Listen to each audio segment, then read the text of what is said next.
Good day, fellow South Africans and citizens of the world.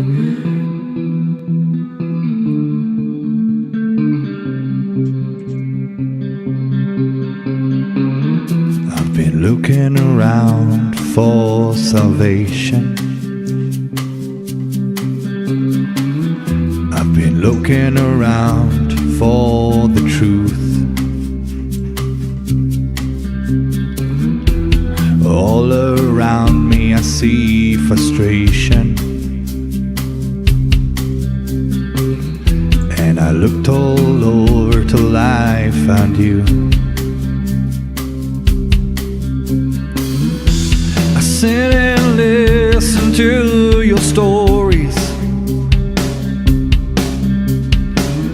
and you're telling me, please don't worry.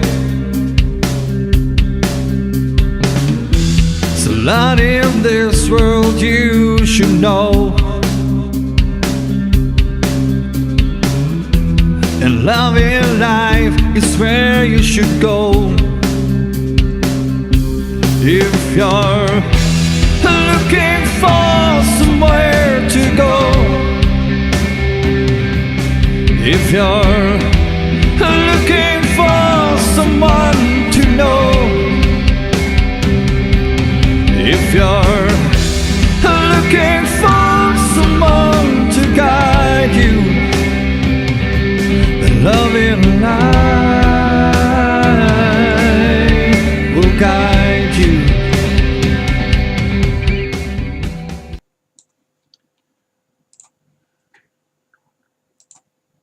Goeienaand, good evening, fellow South Africans and citizens of the world. Now, I just want to share something with people because I get emails from people asking me why I play the Loving Life theme song before each live stream. There is a simple answer. When I go live, it takes people up to a couple of minutes to join the live stream. So if I went straight into the subject under discussion, half the people joining would have no idea what we're talking about. So this gives people time to actually get in and join the chat. Tonight I'm going to be talking to members of the Spectrum National Party, or SNP, a South African political party. Joining us will be Christopher Klaasen, the president, Petrus Sitho, the deputy president, David Kotze, the deputy president, and Shabir Desai. And of course we're going to be finding out all about the SNP. Please remember to subscribe to be kept informed, and put your questions for our guests in the side chat. Now, let me get our guests on.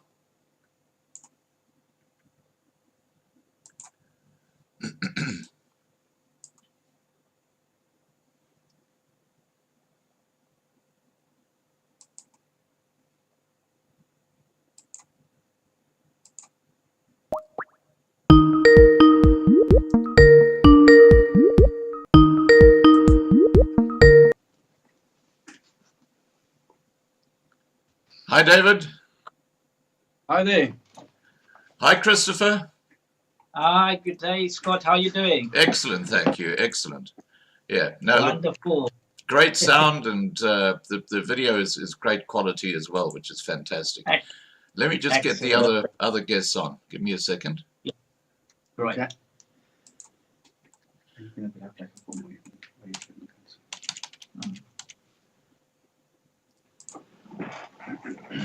Okay, I'm just getting Shabir on, and I'll see if Petrus is there yet, but let's get Shabir first. No problem. So how's your day gone? Well, it's been awesome. We're just preparing ourselves for this wonderful 1 hour of mind-blowing ideas we're going to share with the whole world. Fantastic. Now, I've just got, whoa, I've lost your camera, guys. I've got Shabir with us now, but there we are. Now I've got you back. Okay. I think it sort of pointed the wrong way or something. Hi, Shabir. Thank you for joining us. Hi, good evening. How are you? And do you want to say hi to Christopher and David? Good evening, Mr. President. Good evening, Deputy President. All Okay. good, all good. Glad I'm here. leader. Okay, let Happy me to see see you if guys. I can get Petrus on. Scott he was on his way home. We talked with him earlier on. He was on his way home. His battery was flat, so I'm not sure Yeah. if he's at home yet. Okay, we'll give it one shot anyway, just so he knows we tried. Great. Okay. While we're waiting for that, let's get into our discussion, shall we? Okay, let's start off by. I'll start off with you, Christopher. You're the president of the Spectrum National Party. Can you tell me why you called it Spectrum?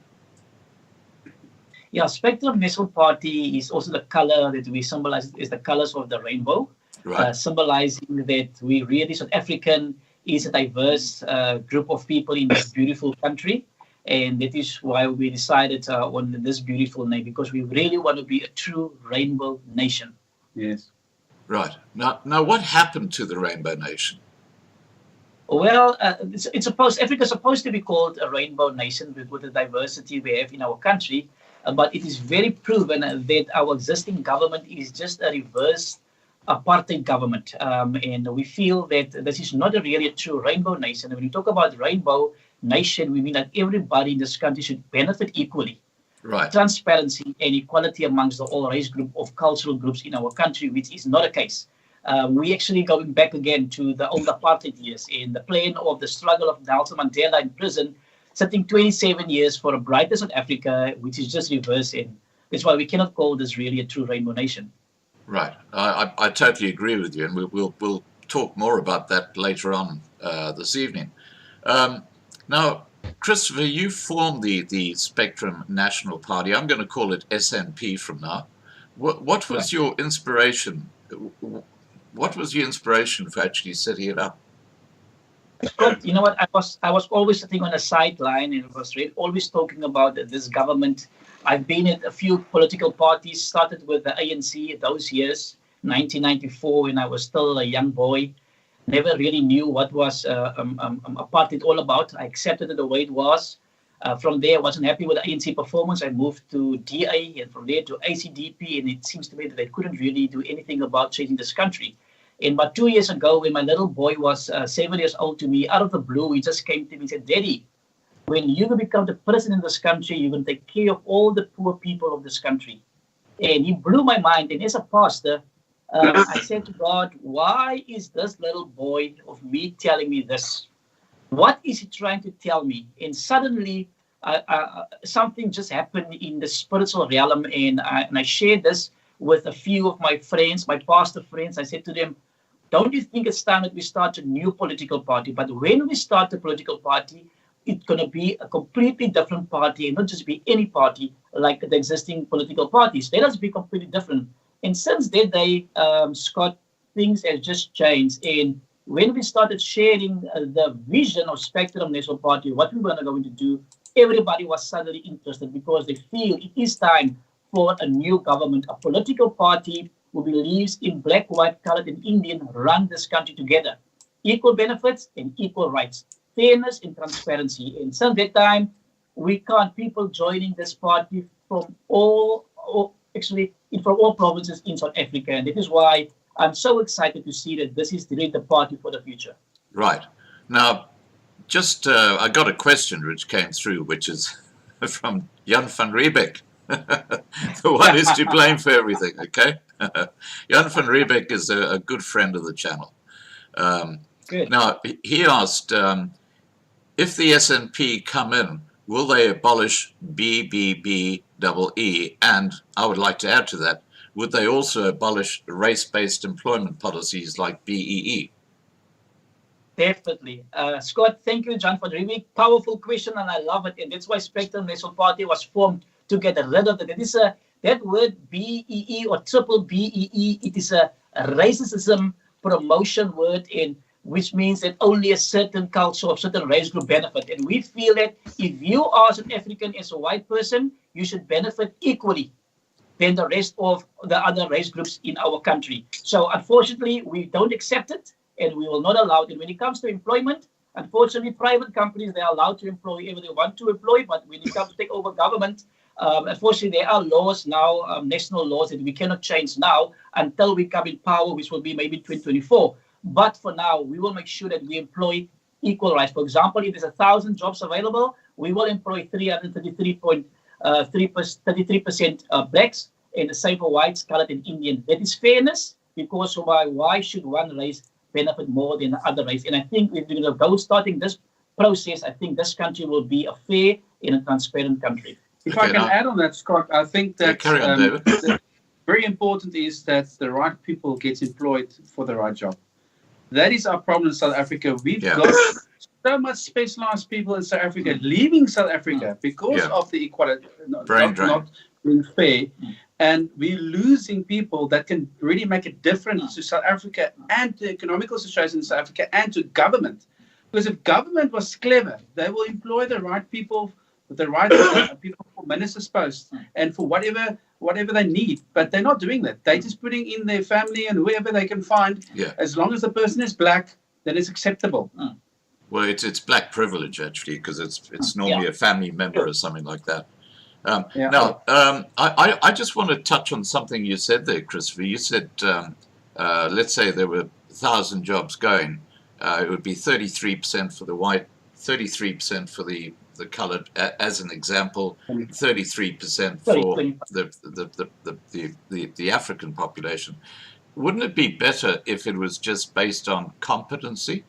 So let's say, for example, you have 1,000 jobs, and 60% of the people who were competent for that work were, let's say, coloured people. Then surely, just based on their competency, without actually putting in structures of what percentage each community gets. So don't you think that that's a better idea, just based on competency and not colour? Yeah.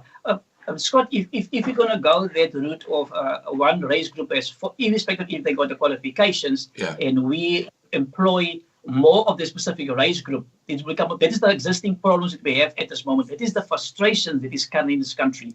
What we can do is we will take the majority percentage who are strong and educated and skilled to even train those who are not that skilled. And we say that people who are the more skilled will be more in a senior position and train those who are not so skilled. But we want to say fairness is fairness, and that is what the fight is all about. Because at this moment, when you walk into any business, into any shop, you will only see blacks. A lot of areas, like, for example, certain black areas here in Cape Town, I'm talking specifically from Cape Town, when you go into work in the black communities, they stop and say, hold it. We want at least X percentage of employees from this community to work in, for example, in Khayelitsha. So which means now we must remove some of our employees and allow the people from the area to work in that area. But when you go to Mitchell's Plain, for example, we got, for example, the mall there, the prominent mall. When you go there, about 90% of all the staff are blacks. We in Mitchell's Plain could have said the same thing and say, hold it. There are thousands of people unemployed in our Mitchell's Plain, for example. And I think they should go back and we instruct or insist that the picker pays and all these organizations employ equal employees in their company. But that is private. We cannot do that. You see, I think people should be free to go and work wherever they want to work. Because you also discover some people also don't want to work as well. I think it's just a fair, but when it comes to government and to the municipalities, on that level, we can, because we are in charge. We are not in control of private companies. We are in charge of government and the municipalities. That law can apply in the municipalities and in government. For example, foreigners, like for example, Zimbabweans and from Congolese guys, I see the government don't employ them in the government or in the municipality sectors because of they are not South African citizens, which is a good thing. So we can rather employ our own people from our own countries than employ people. It is a frustration, and it is why xenophobia might kick in again, because our people are at home and they are unemployed, and it forces them really to commit crime. But if there was a job opportunity available, I'm sure things would have been changed in that person's life and avoid really committing crime. Right. Now, Shabir, feel free to join the discussion at any time. If you've got something you'd like to say, please just go ahead. Is there anything you'd like to say about what we've been talking about? No, I'm quite comfortable right now. Okay. But we'll just carry on with this discussion. Look, we'll get back to this subject later on, but I do want to just go through what your party is all about first. We can look at. There's one particular question that I would like to ask you about, and that's this triple B double E. How do we unravel that? Because companies that didn't want to sell 51% of their company to someone who they probably don't even know were forced to. And if SNP comes in, that will no longer be a requirement. So look, we'll talk about that later. But let's continue with the background to your company. Sorry, your political party. What are the key issues that make you different from other political parties? Like, for example, the Democratic Alliance. You sound very similar in some ways to the DA. What makes SNP different, Christopher?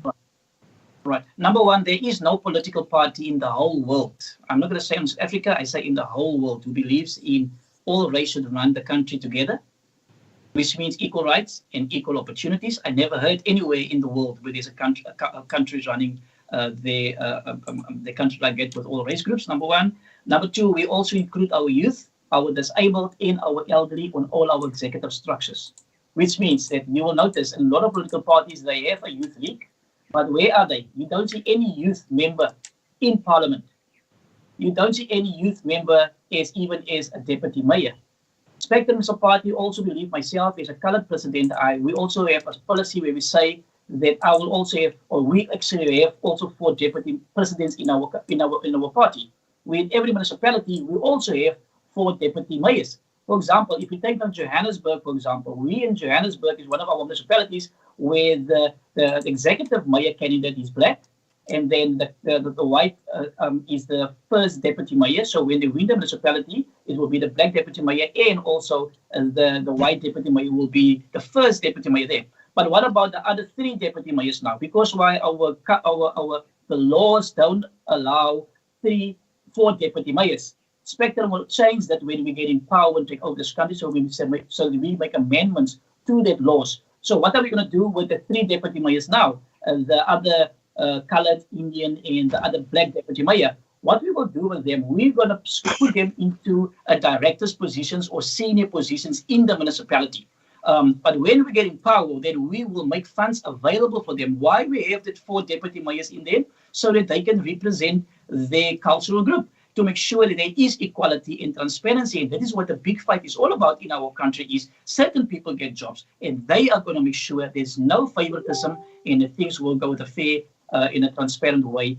That's why we are completely different. And we also saying that, for example, the DA is now 26 years in power. I'm talking about Cape Town now. Will you still find people sleeping on the streets? Spectrum National Party will even need to buy a piece of land or a farm, pick the people up from the streets, because when you go there, things went wrong in life. It was probably a marriage failure, something went wrong, maybe a mental disorder. Things went wrong, and the DA even don't care in going and pick up these people, clean them, take them through the processes again, so they can become really feel accepted in our communities again, so that we reunite them with their children, with their families again. There is absolutely no attempt to help these people. And Spectrum as a party say that will be our first priority. Those who are sleeping on the streets, those who are living in backyards and squatter camps, that will be our first priority. People living with water, electricity. And we discovered, well, I don't know what other race groups, but in Cape Town, I talk specifically in Cape Town, and happening all over South Africa, is that there are blacks sleeping, staying in sacks, in squatter camps. There's no water and no electricity. We feel it is unfair. It is not fair towards the human being to treat them like that. There is enough money spent on unnecessary things, and we feel let us be strategically and approach this more in a strategic way and say we can help everybody. Those who cannot afford a house, and let's be honest, there are a lot of people live in poverty. For example, a security guard, a cleaner, they cannot and will never be able to own a house. They cannot afford a monthly installment. Spectrum say when we get in power, we will make land available, and even when you build houses for them, they will contribute a percentage to that houses what they can afford. For example, they can pay 1,000 off per month. They won't be able to pay 4,000, 5,000, 10,000 a month because that isn't even their salary. They can't afford it. So we're going to have a more strategic approach, make things much easier for them. And Spectrum has got modern structures in place. We can talk later about it also, Scott. How we're going to do things completely different. We live in a fourth industrial revolution. I think we should move to that level. Service delivery is very slow. We're going to do things completely different that even some countries in the world don't do. Right. Now, David, is there something you'd like to add, or Shabir? Shabir? No, at the moment. Yeah, so from my side, let's just make it very clear, as we go to the previous point, is that when we come to equality, the black people in South Africa is very important to us. I don't want people to think that we are maybe a racist organization, because some people think, okay, well, you guys are going to just push the majority one side and try and push the minority back up. And I want to make sure that people understand that is not the case. Equality is the most important thing for us. We understand that in South Africa, there's more black people than colored and white people. But we will take the hand because we are the party for the people. That's very important. That's I just want to make that point very clear. And a lot of people are talking about, oh, but you're a new party, you're a small party. I always say, you know what, we're a new party, new ideas, and we want to move this country forward together. There is people out there that's very negative. Oh, but if you vote for a small party, well, then you're waiting for the ANC. And I don't agree with that, because if you open up your eyes and see what the DA has done last 26 years, not much. Yes, the Cape Town is run quite much better than any other municipalities in the country. That we can see. But it can be actually much better because the corruption is also seeking in. There's a lot of infighting in the structures. I don't even have to go there. You know what I'm talking about, Scott. Yeah. So there needs to be a change. And only way to change is to start voting for a party that can bring the change and that is motivated. Because I saw the one comment on the video that you sent. You know, this is another party. They just want to get seats in the parliament and get a fat check every month. If that is not the idea, I've got my own business. I don't need to go into politics. I can just go on what I'm doing now. This is passion for me. If you want to change this country, you need passion, because it's not going to be easy. This country is not going to change quickly. I mean, if we get into power, it's not going to happen in 1 year. Definitely not. There's going to be a lot of challenges we're going to face. And BE is one of those biggest things that we're going to have to face. But I agree that if we have a plan and we can give the private company, not the private companies, but private companies that's been forced to enforce the BE structure, if they can get loosened from that, imagine how well they will be able to move forward. And we will make sure that they will bring in the equality in their structures, but not this thing of one race rule. That must stop, because we are not a communistische partij, and that's not the idea. The idea is not that we're going to be the only way we're going to do this our way. You know, that's not. We are there for the people, so that's why we want to hear from everybody to see what is on your mind. We won't never be able to satisfy everybody. There's nobody in this world that will be satisfied with everything. There's always be a difference. That's why God created us. We are very different from each other, but together with all our different ideas, I can only imagine how good it can end and what we can come up with to change South Africa for good. Right. Now, Shabir, would you like to say something? Yes, sir. Firstly, yes, the SNP is a new party. We haven't been given the mandate to serve the people. Coming to 2021, it is up to the people to give us the mandate to serve them and then to judge us, because they cannot judge us beforehand. We haven't been given that opportunity. Right. Okay. Yeah, I lost you guys. We haven't been given that opportunity to serve, so they cannot judge us. That's one. Secondly, in South Africa, there aren't 4 races. There's only one race. It's a human race. We are all South Africans. Yeah. And we need to keep that in mind. Spectrum National Party does not belong to me or just a few people. It belongs to all 58 million people of this country. The day they wake up and they realize that Spectrum National Party is their party, They need to vote for that party that's going to serve them. There's going to be the mouthpiece, the eyes and the ears in all government structures. Is the day that we can go forward. Right. I see Christopher and David nodding in agreement with what you're saying. Is there anything you guys would like to say, or shall we move on? Yeah, no, definitely, we agree. We can definitely move on. Okay. Let's move on, otherwise we can talk all night about this. Look, now there's something you raised, David, that really is the elephant in the room.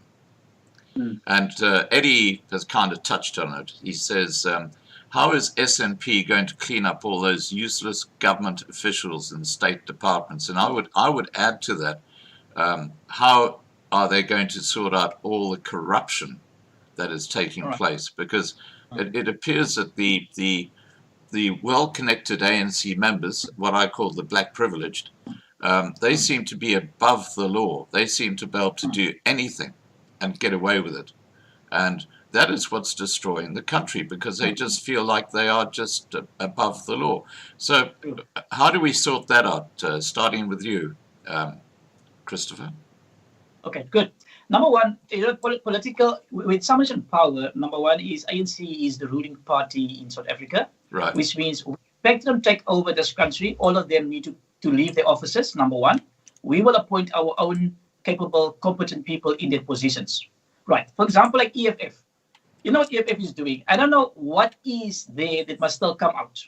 I don't know if EFF keeps the ANC a hostage or something, but we know something is coming out. Something will come out at a later stage. Why can't the ANC or the IEC not deregister the EFF for behavior like that? So what we're going to do, like parties who behave like that, we will make sure that that specific leader will be accountable for that behavior. Spectrum National Party will never allow any mayor or ward candidate or a specific group or Spectrum Party to protest illegally without notifying myself or even speak to the police or get the police involved, unless it will be a peace march. We will never allow it. I will never embarrass or make sure that any political party leader or Spectrum will embarrass us by doing what the EFF is doing.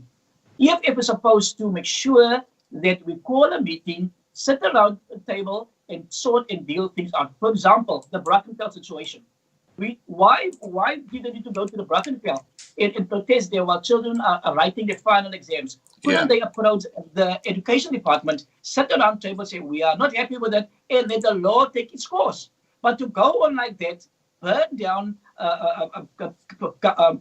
municipality property, vandalizing shops there, it is completely unacceptable. So people like parties like that should be deregistered by the IEC. Absolutely. We cannot allow that. So we're going to put our foot down because we want to take this country forward. EFF is promoting racism instead of saying, can't we rather come together, deal with this issue so that we can move forward for a better life for everybody, Scott? That's what we're going to do. So we're going to clean out the prison, the criminals. We're going to build more modern prisons, really to avoid this thing. People, Scott, let me be honest with you. I live in Mitchell's Plain. And you know what's happening there? I live between gangs. And I've spoken to a lot of them. And this youngster said to me, Pastor, I asked them, how can government or the church help you? And all of them said to me, from different gangs I'm talking about, they said to me, Pastor, if I can just get a job, I will stop doing what I'm doing. I'm forced in a position to survive, to supply to my families. My mother's not working, my father's not working, I'm also not working. There's nobody really working in my house. So the only way for me is to go and sell drugs, to go and rob people, to supply or to provide for my family. You understand? So it is much deeper. And I don't think government is doing enough. So we need to really upgrade our system that we have in place to make a change into their people's lives. So we're going to need to clean out a lot and really, like I say, when we're in power, we're going to remove a lot of people who's in charge of in positions and we put our own people in there. That is why Spectrum don't have politicians in our party. We start on a clean slate. Nobody's corrupted or has a corrupted mindset. So that is how we're going to start in building this party to become one of the strongest parties here in South Africa. Right. Now, David, do you want to add to that?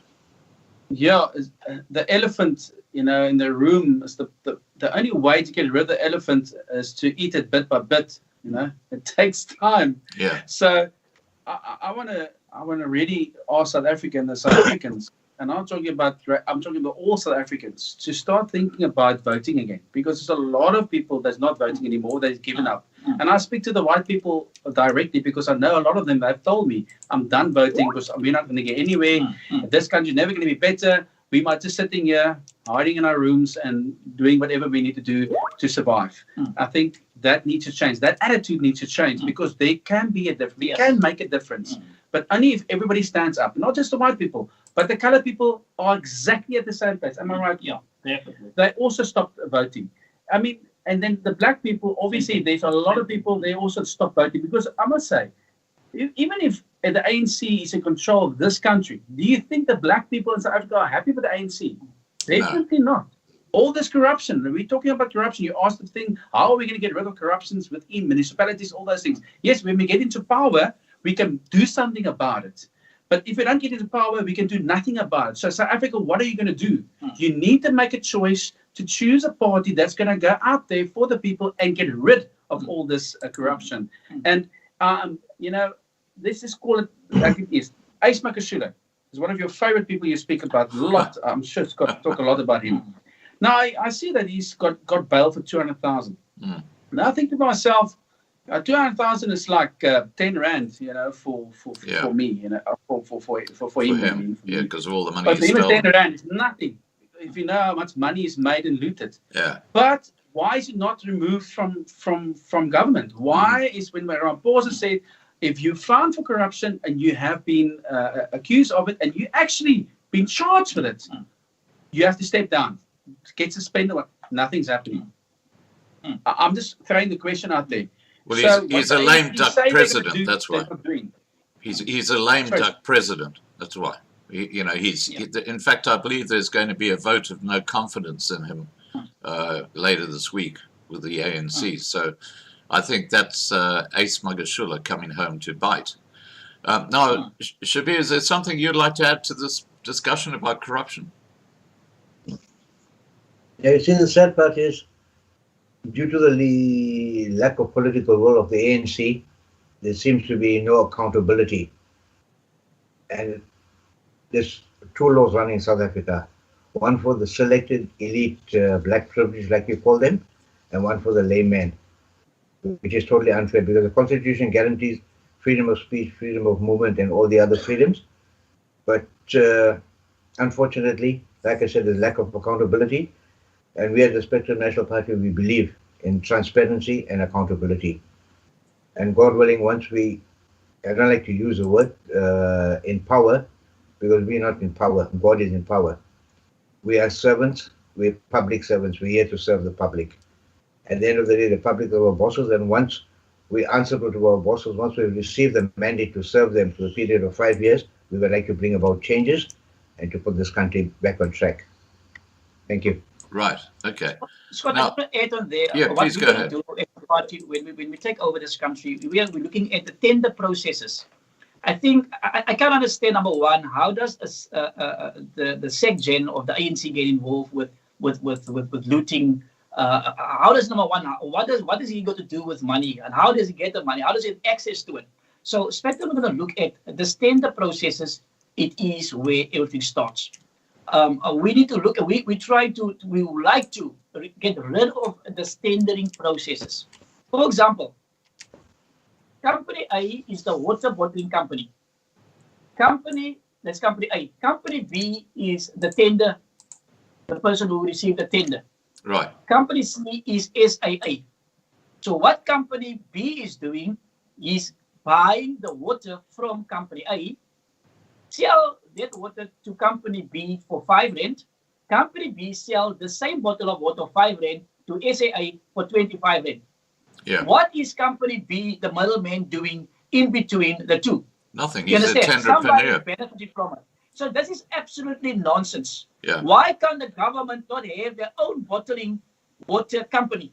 Why can't they employ their own employees to supply water to all government departments and to supply water to the municipalities, which is also part of government?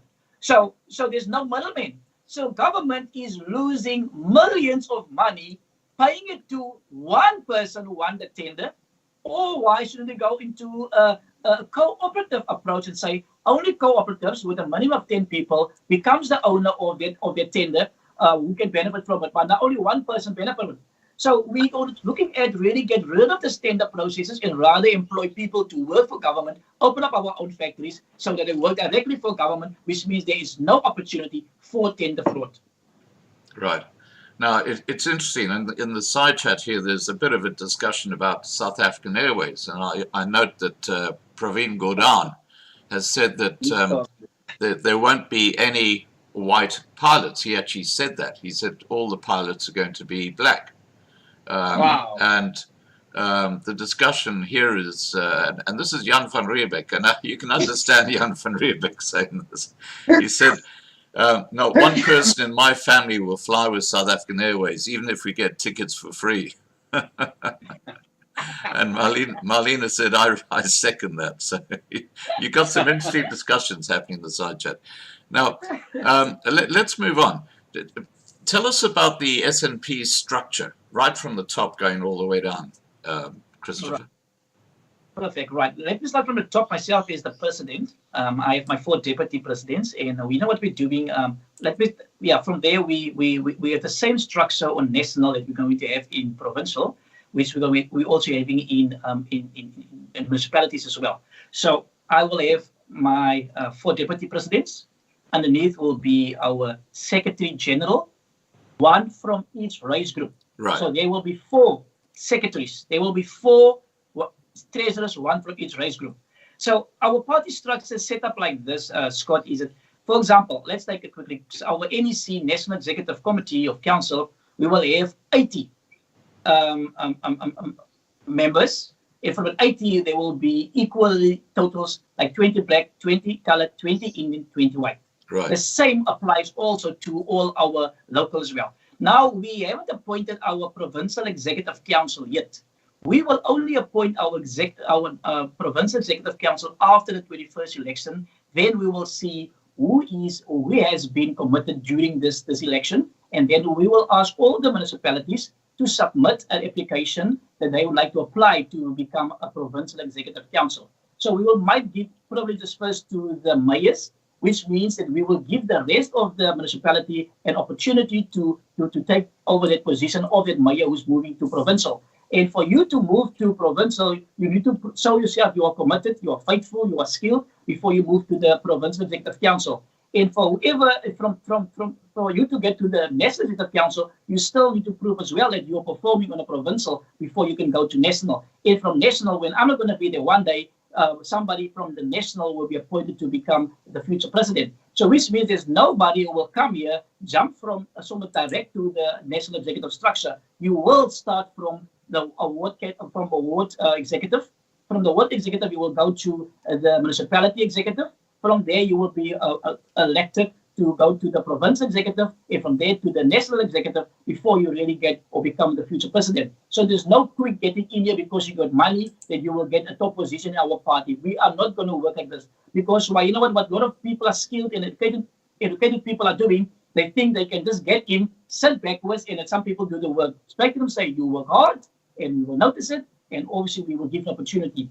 For example, I'll make an example. Now, there's somebody in Mrs. Plain who is so driven, he's so self-driven person that he stays in a Wendy house. But this gentleman is so strong, but due to circumstances, he lives in a Wendy house. But he is much stronger, more committed, more faithful than people who has got doctorate degrees. So that is the people we want to get on board. And those who got the qualifications sit backwards and expect the poor ones must need to run and do all the running work. And we feel it's unfair. There's so many people out there who are so faithful and so committed. And that is why we focus a lot on training and educating our people to be sure we always choose the best candidate for the best position. Right. Now, David, is there something you'd like to add to the discussion on structure of the party? Well, at the end of the day, I think the people just need to know that we'll have white, black, Indian, and colored. All 4 will be represented in all structures Equally. And I think that equally, and that's what we need to take away from this whole message. I mean, he's talking about structures. I'm not very good at all the structures. All I know is what I need to do, and I need to focus on what I need to do. Right. This is what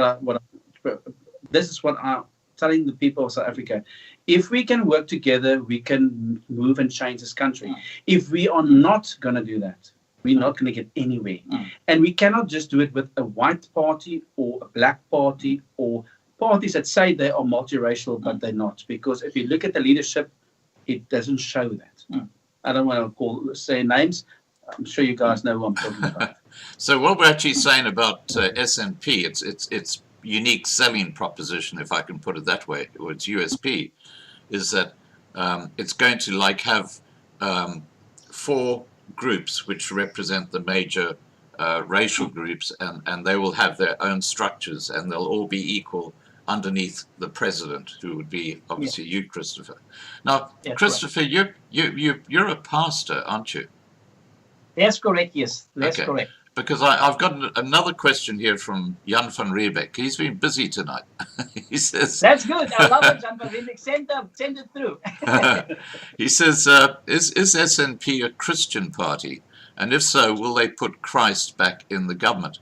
Now, I guess when we talk about freedom of religion, we're probably just talking about reference to having God back in as something that's recognized within the parliament. Because if you look what the Democrats are doing in the US, they've actually taken the word God out of the oath that they give. They no longer swear to honor God. They've actually taken that out when they had their Democratic convention.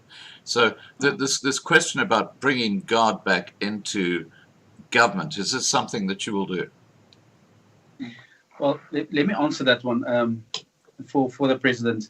When I got to this party, he was very motivated, and we were very God said this, the Bible says this is how we need to move forward, all those things. And at one stage I said to him, you know what, I'm a laden pastor. I do worship music. I lead people into worship. I do a lot of those things. Right. But let's just get quickly something right. If you want to get into politics, we cannot walk in there and start Bible bashing, because we're not going to get anywhere. We're going to lose half of South Africa, because this is not a Christian party. This is a party that believes in equality. That means that we accept gay people. We accept Muslim people. We accept Hindus, Indians, Buddhism. We are not, even if what we believe, we're not forcing down on anybody. And but all of us got, this is the beauty of it all. We all want the same thing, I always say. So doesn't matter what you believe and how you think about things, but we all recognize poverty. We all recognize the problems in South Africa, the corruption. And the first thing I ask a person is, do you recognize this? Yes, of course I can see that. I live in South Africa. Of course, what are you talking about? I said, okay, so it doesn't matter if you're a Christian. It doesn't matter if you're atheist. It doesn't matter. Because at the end of the day, to take this country forward, we all need to work together. Right. Doesn't matter what your color of your skin is. Doesn't matter what your religion is. Maybe if that pastor answer that one. Scott, yeah, you know what? This is quite a challenge. You know what? I really want all the pastors and all the born-again Christians to listen to me today. I know we are so Christian conscious that we condemn other religions. If God is not a God of grace, He would have by now destroyed everybody who don't believe in Him. Yeah. But His grace is sufficient for us. And people need to understand this. Pastors, born-again Christians, we are not going to serve born-again Christians. We are not going to serve Christians. We are going to serve South Africans. If you are born in this country, if you are an African citizen, we are going to serve you. That is going to be our responsibility when we get in power in the municipality of this country. And I want you to make the things clear. But for example, abortion. We are not going to allow abortion. That's poor little baby who is in the mother's womb. Didn't ask to be there. But if a child is raped or somebody is raped, you have still enough time to go to the hospital. The fetus is not formed yet, and I'm sure we can make sure that the fetus is not formed. But the moment the fetus is formed, we are not going to allow abortion. The mother must give a normal birth. And what we want to do with the child, if the mother don't want a child, we are, as a government in the world, adopt a child, put a child in a foster house, because there are a lot of mummies and daddies who is looking for a baby, who can't conceive babies. So we would like to recommend, notify everybody here, there are certain Christian laws that we go to life. When it comes to gays and lesbians, people say, but how can you allow that? People have choices and everybody's going to give an account. If guys want to marry guys and they want to get married, it is going to be on them. They must get a gay of a lesbian pastor, whoever, to marry them. Everybody's going to be accountable for their own lives on this earth. What we're going to do to be sure that people are safe, their service delivery, their job creation, and in the rest of the government, that will be our responsibility as the government. The pastor must govern with his beliefs, the Muslim must govern with what they believe, the Buddhist must govern what they believe, but we are going to serve South Africans and make sure you have a better life in this country. Okay, now, Shabir, is there something you'd like to add to this discussion? Yes, sir. I would like to answer Jan van Riebeck's question about putting God back in Parliament. No, there's no need for us to put God back in Parliament, because God was always there. He is there and he'll always be there. It's just that those that are blind, the hearts are blind, the eyes are blind, they cannot see and they cannot remember God. So unfortunately for them, they're not taking God's name. Right. But whichever religion and whichever faith you come from, as long as you believe in God, God is with you at all times. Right. Thank you. Okay. Now, you talked there about, or you just touched on women being raped in South Africa, Christopher. And just a couple of days ago, I was speaking to a group called Unchain Our Children, and also Anna-Ree from Go Purple. And they actually deal with people who are raped or children are trafficked and stuff like that. It's a huge, huge problem in South Africa. Huge. I mean, they just touched on some of it, and it's quite extraordinary how big it is. It's just, and the media never touch it. They never talk about it. Yeah. Now, I've got a bunch of questions here. Wow, they're coming through thick and fast. I'm trying to fit them in where we actually discuss a particular subject. Now, a couple of people have asked, who is actually funding your party? And Gerard Bielefeld in particular. Well, thank you very much, Gerard, for that question. You know what, Gerard, we are funding ourselves, to be honest with you. We don't get government funding or funding because we don't have a seat. There is a debate about it. Why should only political parties get funding? Well, you know what, Scott, it is not that easy for us, to be very honest with you. Our success rate signing up members is 99%, and I've personally been involved when we're signing up members. And you know what? I said to my team, all of you want to see a change in this country. Can you just try and raise funds? We've given them fundraising letters. Go out there to businesses and please ask them to support us. But at this moment, we are funding ourselves. My bank account is currently empty. There is no money left in my account. People calling me, President, don't you have for me just 20 Rand for airtime, for data? Don't you have this for me, just money to fill up my gas tank? People calling me, can't you? I empty my account. And this is why my son said, Daddy, when you're going to become the president of this country, you're going to take care of all the poor people, because you've seen my heart over the years, how I help poor people. So yes, we're funding ourselves with the little money we have and to make things work for us. Right. Okay. So what you're saying is you don't have some like white knight in the background, like Johan Rupert or someone like that who's putting money in behind you. Okay. No, not just to add on that. Yes, we definitely don't have anybody that's got big money that's actually funding or supporting us. But I must say that the people of South Africa is starting to support us, not money-wise, but they believe in what we are bringing to the table and what we want to do and accomplish. And I believe with this, the funding will come. So we are positive, and also we will ask you, Scott, if anybody wants to help us with funding, they're absolutely welcome. But just remember always that this is the one thing we want to make sure we don't get into corruption. If you fund us, don't fund us because you've got an agenda. Right. We don't want that type of money. We want money that we know this money is going to go for the people. It's not to pay myself a salary or the president or for Shabir. Definitely that is not the case.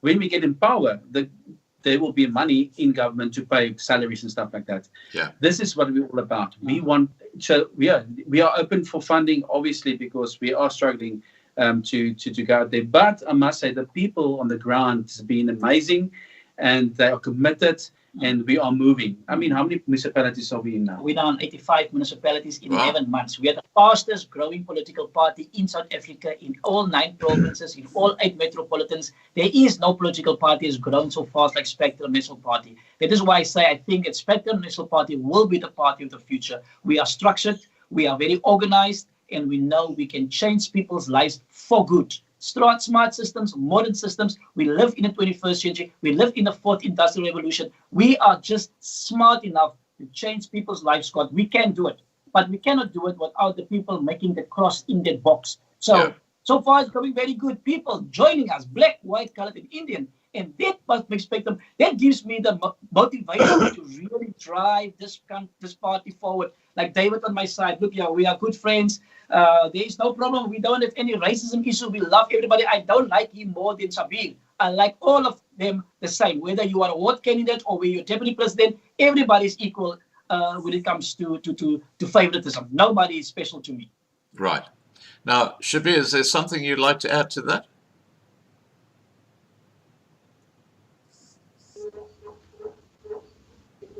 Shabir? Can you hear me? Yeah, I can hear you. Yeah. Sorry, you were saying? Is there something you would like to add to what we've just been talking about?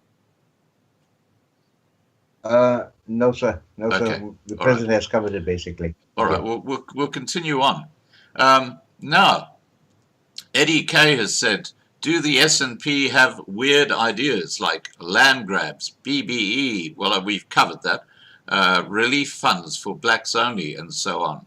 Well, I think the simple answer is no. But let's hear it from you, Christopher.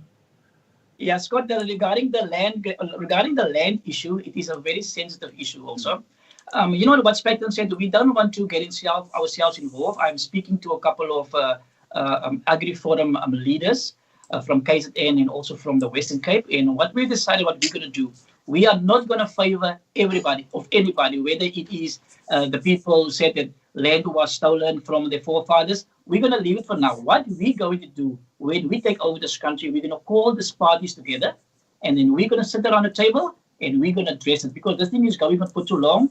There's too much farm murders taking place, which is unacceptable. When somebody's killed, nothing is happening. It is just everything is going dead. So the best what we can do for now is that we're not going to go after hearsay. We're going to get this concerned parties involved, and we will get a final solution to make sure that nobody lose or nobody win, and make it a win-win for both parties. Right. David, is there something you want to add to that? Yeah, I mean, I've been part of marches for farm murders and against it, and it's been eye-opening to me. I mean, I'm a city boy, so I don't come from the farm. And I've always heard how bad it is. I've seen the news, obviously, and I've made videos about it, and I've spoken to about it also. By being part a few months back, going through Stellenbosch, it was really amazing. I got an opportunity to speak to the crowd and also to pray for them, and to really motivate people that we must be vigilant, because people might need to know that if you kill the farmer, our food is going to go. It is not like some of the ANC that think that the food comes from checkers. It doesn't work that way. It comes from the farmers.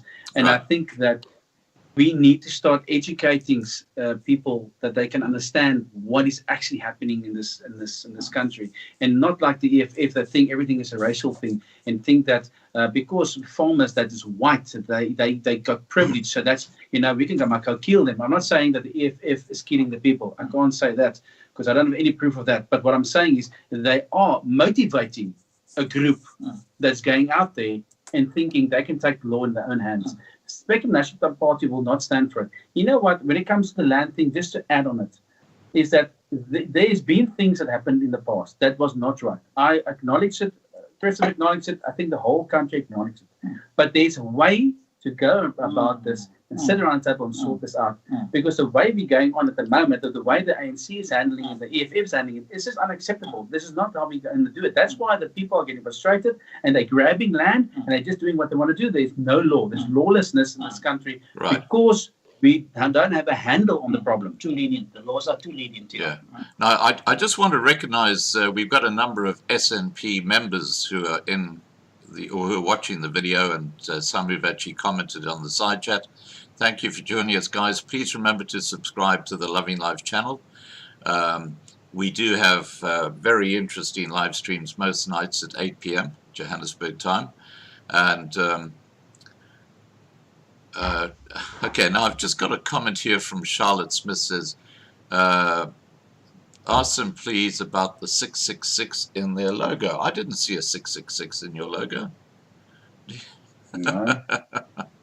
I don't see that, Charlotte. Let me just have a look. I'll just put the logo up on the screen. No, We can change that signs to anything. We can change it to PPP. We can change it to BBB, and we can change it to 666. There, we are not really into this. I think they're looking at the leaves. And Yeah, she's talking about the leaves, I think. But that's definitely not a 666.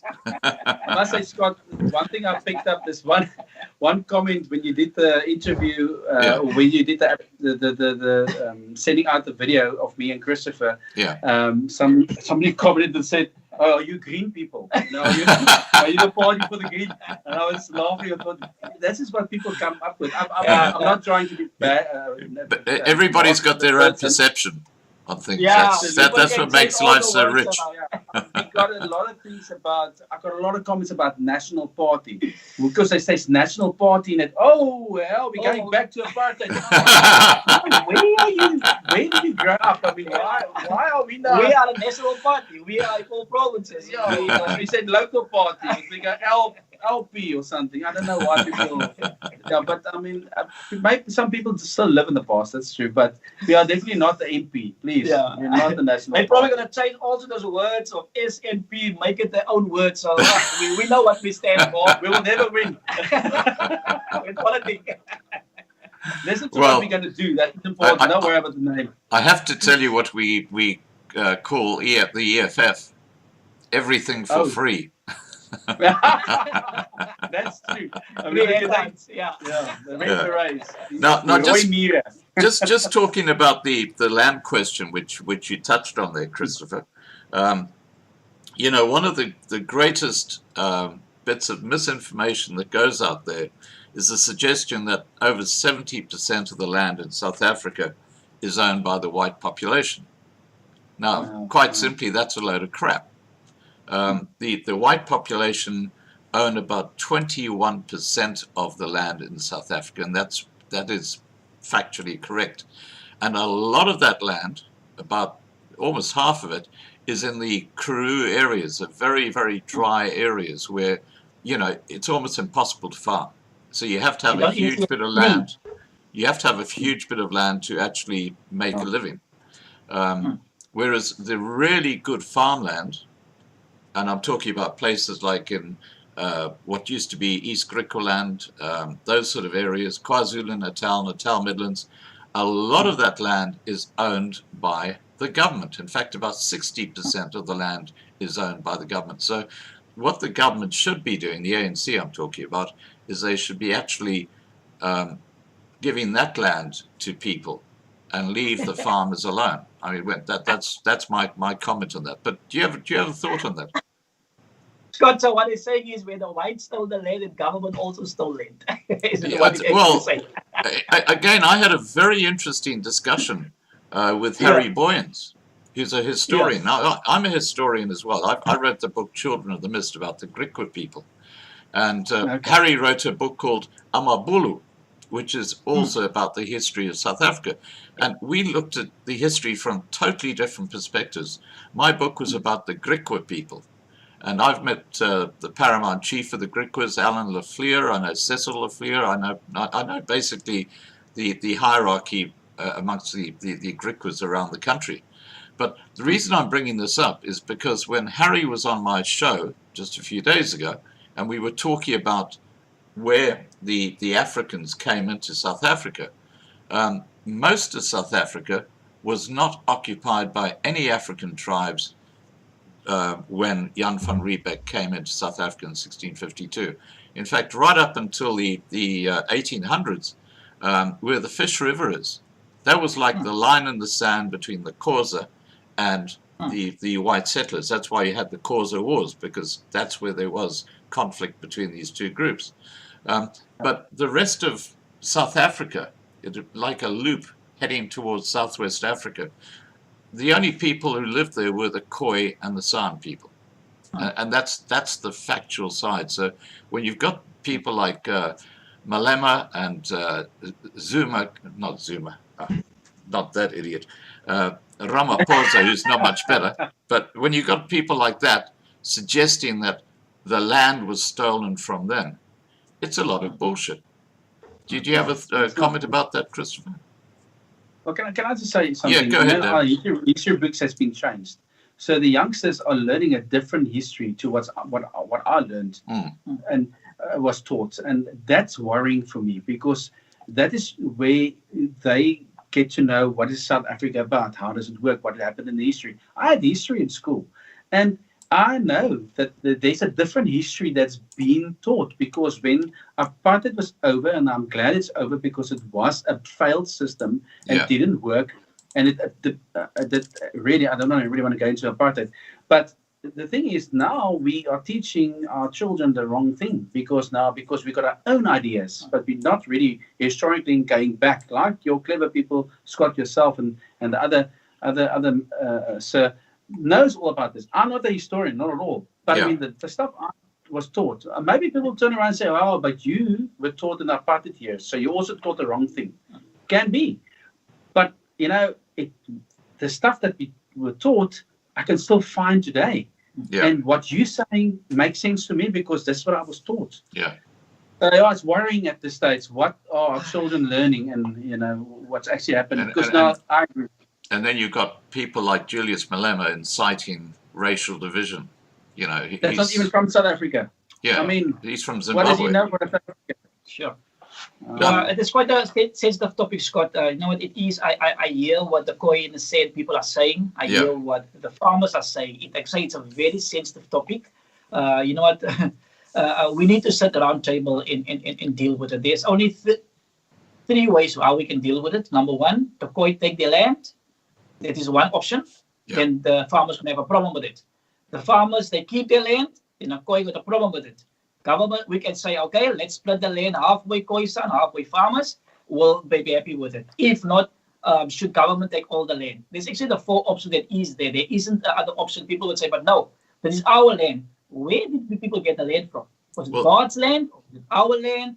So it is quite a sensitive topic, and I think there is a solution to it, and the only way is let us come around the table and let us come up with a proposal, what is best to make it a win-win for both parties. Because remember, the farmers, they spend millions and millions over the years. Then the Khoi can say, but we never told you to spend millions and millions. The farmers on the white say, well, if we didn't develop those lands, you still would have walked in your traditional skin, clothes, in the traditional clothes, and with your swords, with your arrows and so on.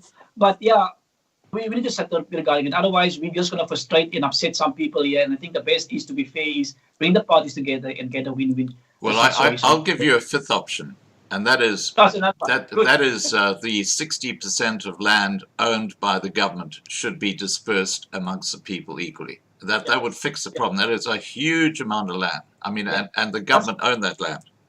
Yeah, no. But who will get the land? The question is, if that money is given back to the Khoi and the San, who will be responsible for the land? Who will make sure there is harvest in what do you call it? They will be. Who will be responsible? This will be another fight again, because there's a Khoi and a San. They're also fighting with one another. You understand? Who will develop the land? We'll just lay there, and there's no harvesting, and there's no.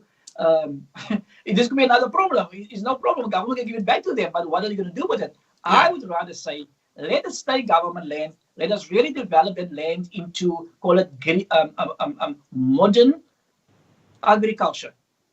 I don't know if you heard about greenhouses. We can have millions of greenhouses there on that land, even those land going to the Northern Cape and so on. We can do it. We got so a lot of flags that nobody in this country should be unemployed. Yeah. We got great and millions of job opportunities, especially when it comes to agriculture. So we should not really fight about it. Our time on this earth is so short. Why still fight about it? We only need a house. We need a good education. We need a health system. We need safety and security. And we need a good retirement plan. That's all we really need before we're leaving this earth. So why should we still fight about things? And let us just leave a legacy behind for our children to come and make sure that they are in a good position, because they're going to follow exactly the same cycle as we're following.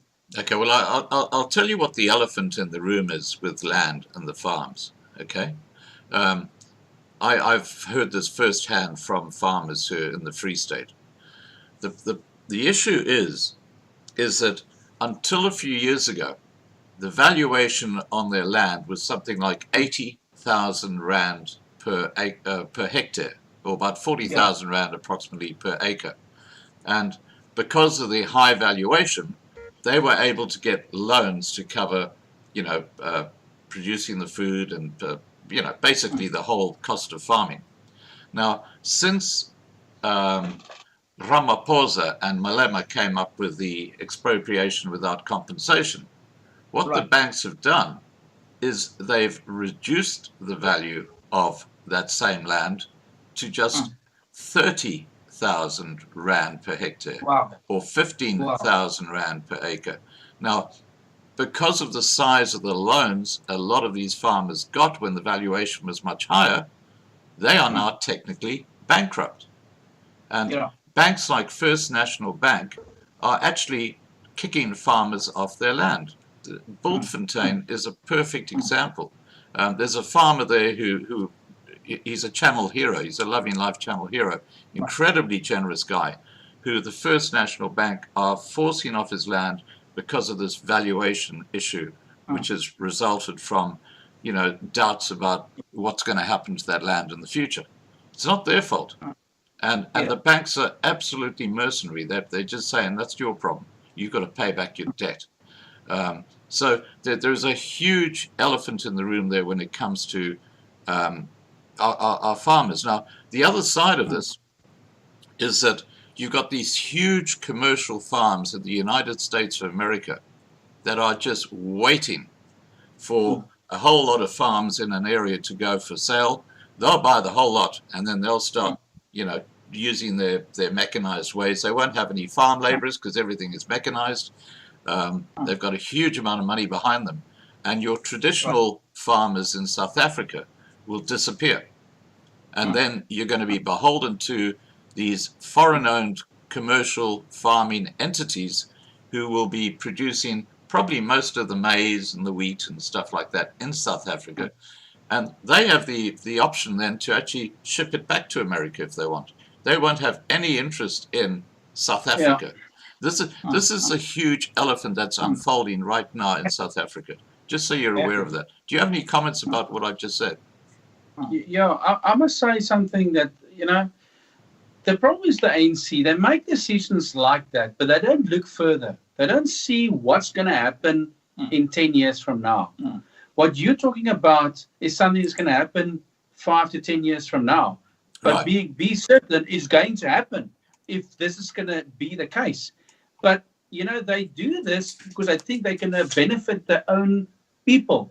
But they're not. They're going to be worse off.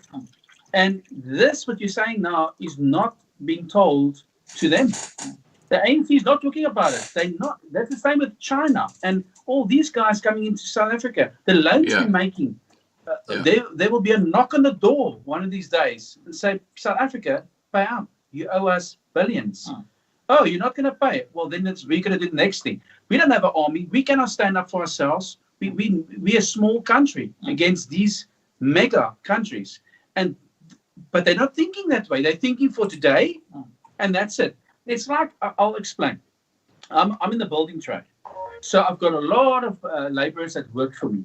And I must say, these guys, they're not educated. Right. They work day for day. So they mond tot hand, we call it in Afrikaans. This is how they live. They get their pay every week or every second week.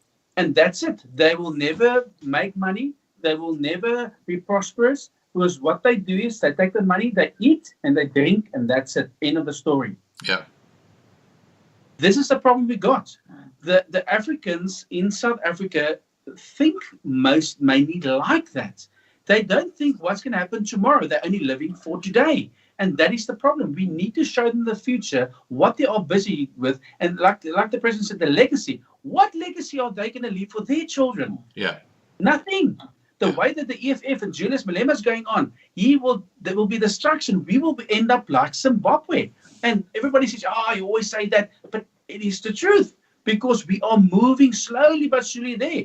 Luckily, because of our businesses that's quite strong, and there's certain structures in South Africa that's actually still doing well and good, we're still hanging on. But look at what happened to us now. We've been downgraded again. Yeah. I mean, it's unacceptable.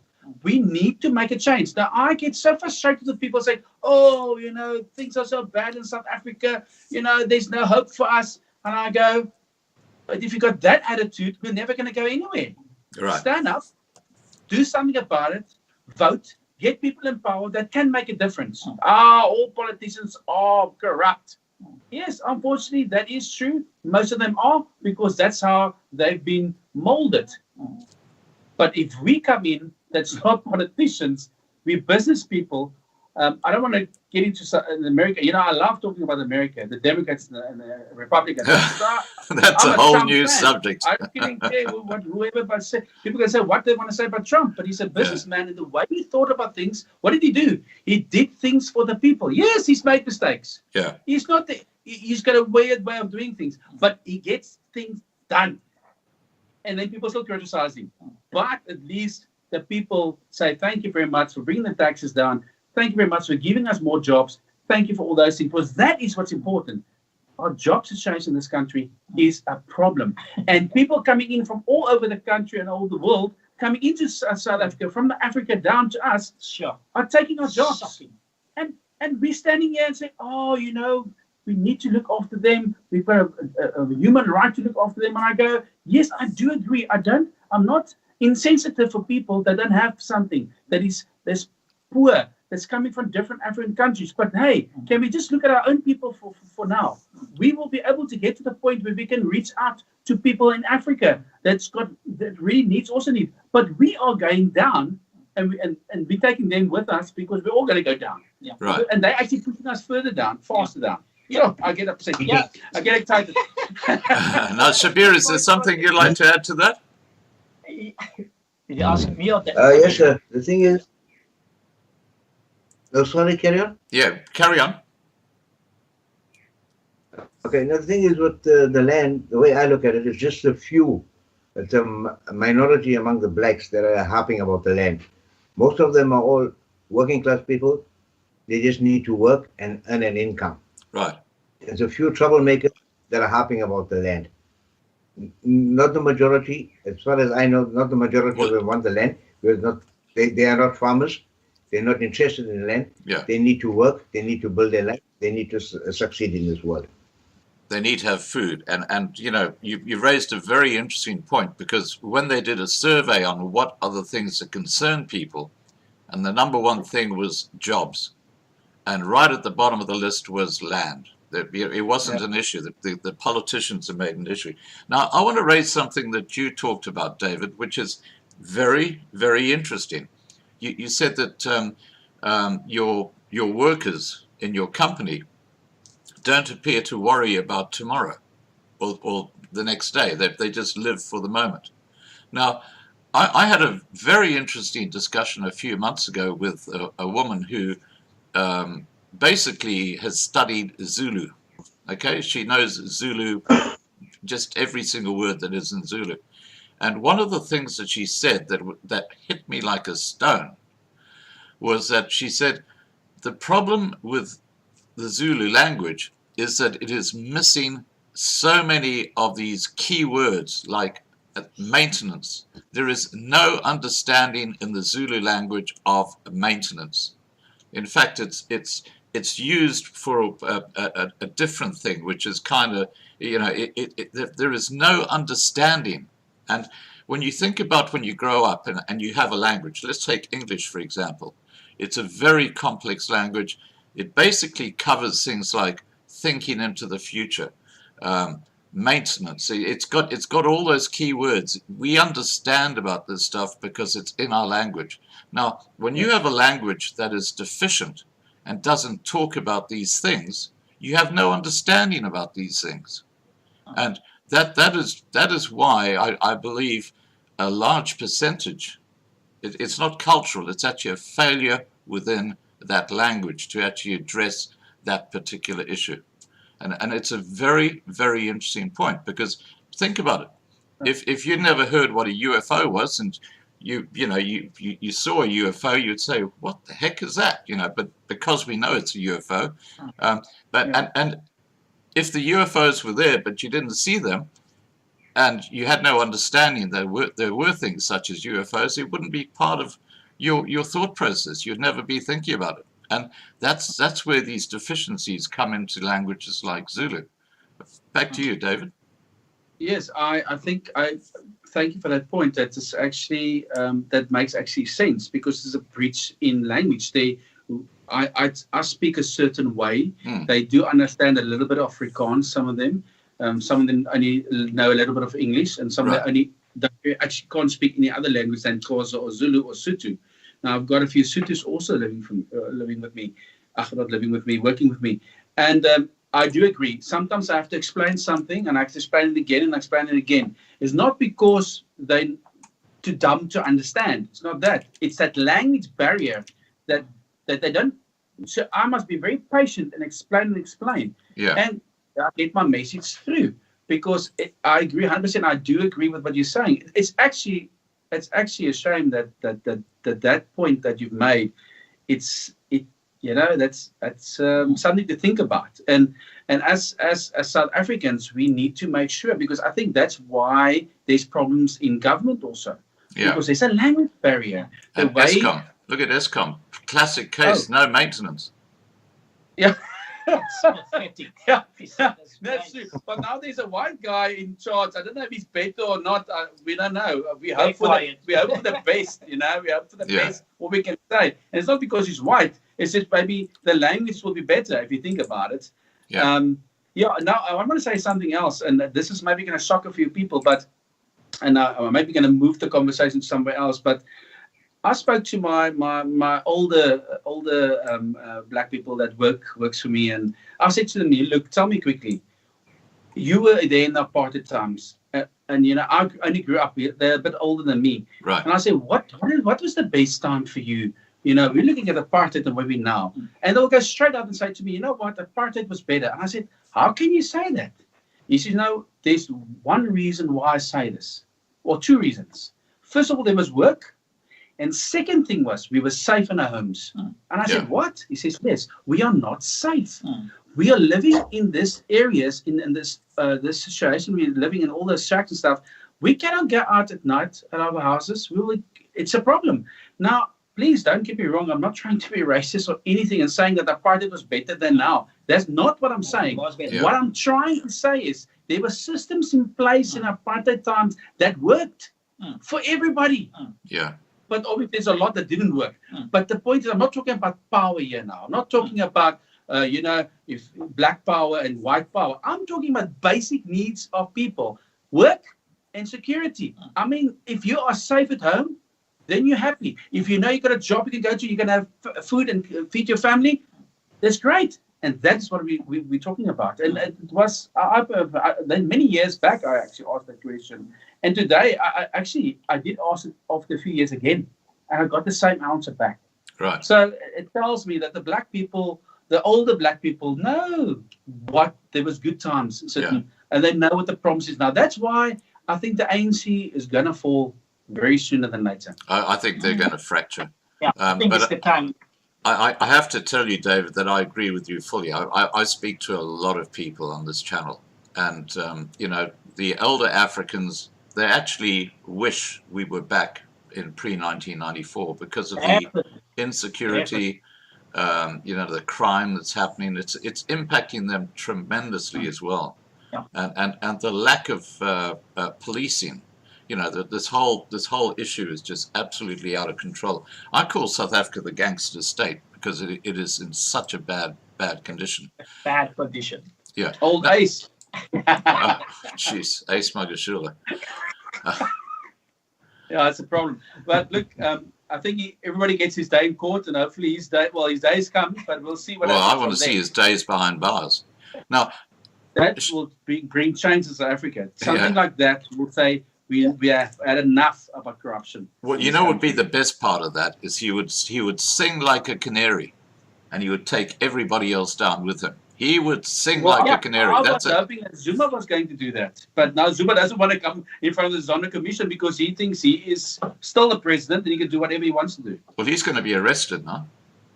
I hope so. Let's Yeah, see. there's an arrest warrant out for him. Now, Shabir, is there something you'd like to say about this subject? Just we've been sort of chopping and changing a bit, but do you have comments you'd like to make?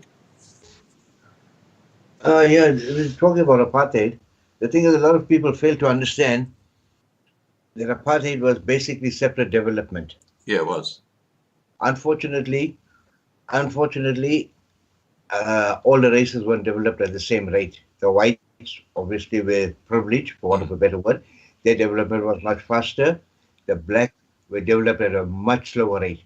Had apartheid working on the same system of separate development, I'm not talking about the evils of apartheid, I'm talking about development. Had that development been at the same rate, at the same level for whites, Indian, coloreds, and blacks, we wouldn't be having an issue. After apartheid, when the ANC came into power, had they continued the same system, having first world infrastructure, having SOEs that could compete with the best in the world, having everything set up, given to them on a golden platter. Yeah. All they needed to do was simply expand. Yeah. Because the world was at their feet. We were the golden child. We were the chosen one. The world was prepared to throw millions and billions and trillions at us. Right. Had the ANC said, okay, listen, this is what we've got. Let us now expand. The whites enjoyed it. Let's see how the whites enjoyed it. What was there for the whites? Let's give it to the Indians, the coloreds, the blacks, and whoever else is in South Africa. As long as you're South African, you are equal. You must be treated the same. You must be privileged at the same level. But no, when the money did come in, oh well, let them all wait. It's me first. Yeah. It's me first. It's me first. And Black that is the privilege. sad part of it. So apartheid, in essence, was a good system, but it was prostituted, for want of a better word. It was abused, and that is where all the problems came about. And if you go back into history, I cannot defend, and no sane human being can defend apartheid as such. But more money was put into the black townships, more money was put into so-called Bantu education than what the ANC government has done in 26 years. Yeah. And I'd add And to a lot that, of people that if you take Baragwanath Hospital in Soweto, which was one of the finest hospitals in Africa under apartheid, and it was actually helping Africans. And today, you look at what's left of that hospital, it's a joke. Yeah, just to add No, on it's what sad. what It's Shabir sad. said. Just to add on what Shabir said is, you know what? We had a government. I'm talking about now SOEs and a structure that was going well. I'm not talking about racism now. I'm not talking about racism. Those. I'm talking about the economical situation in South Africa at that stage. And he's right. They got on a platter stuff that worked.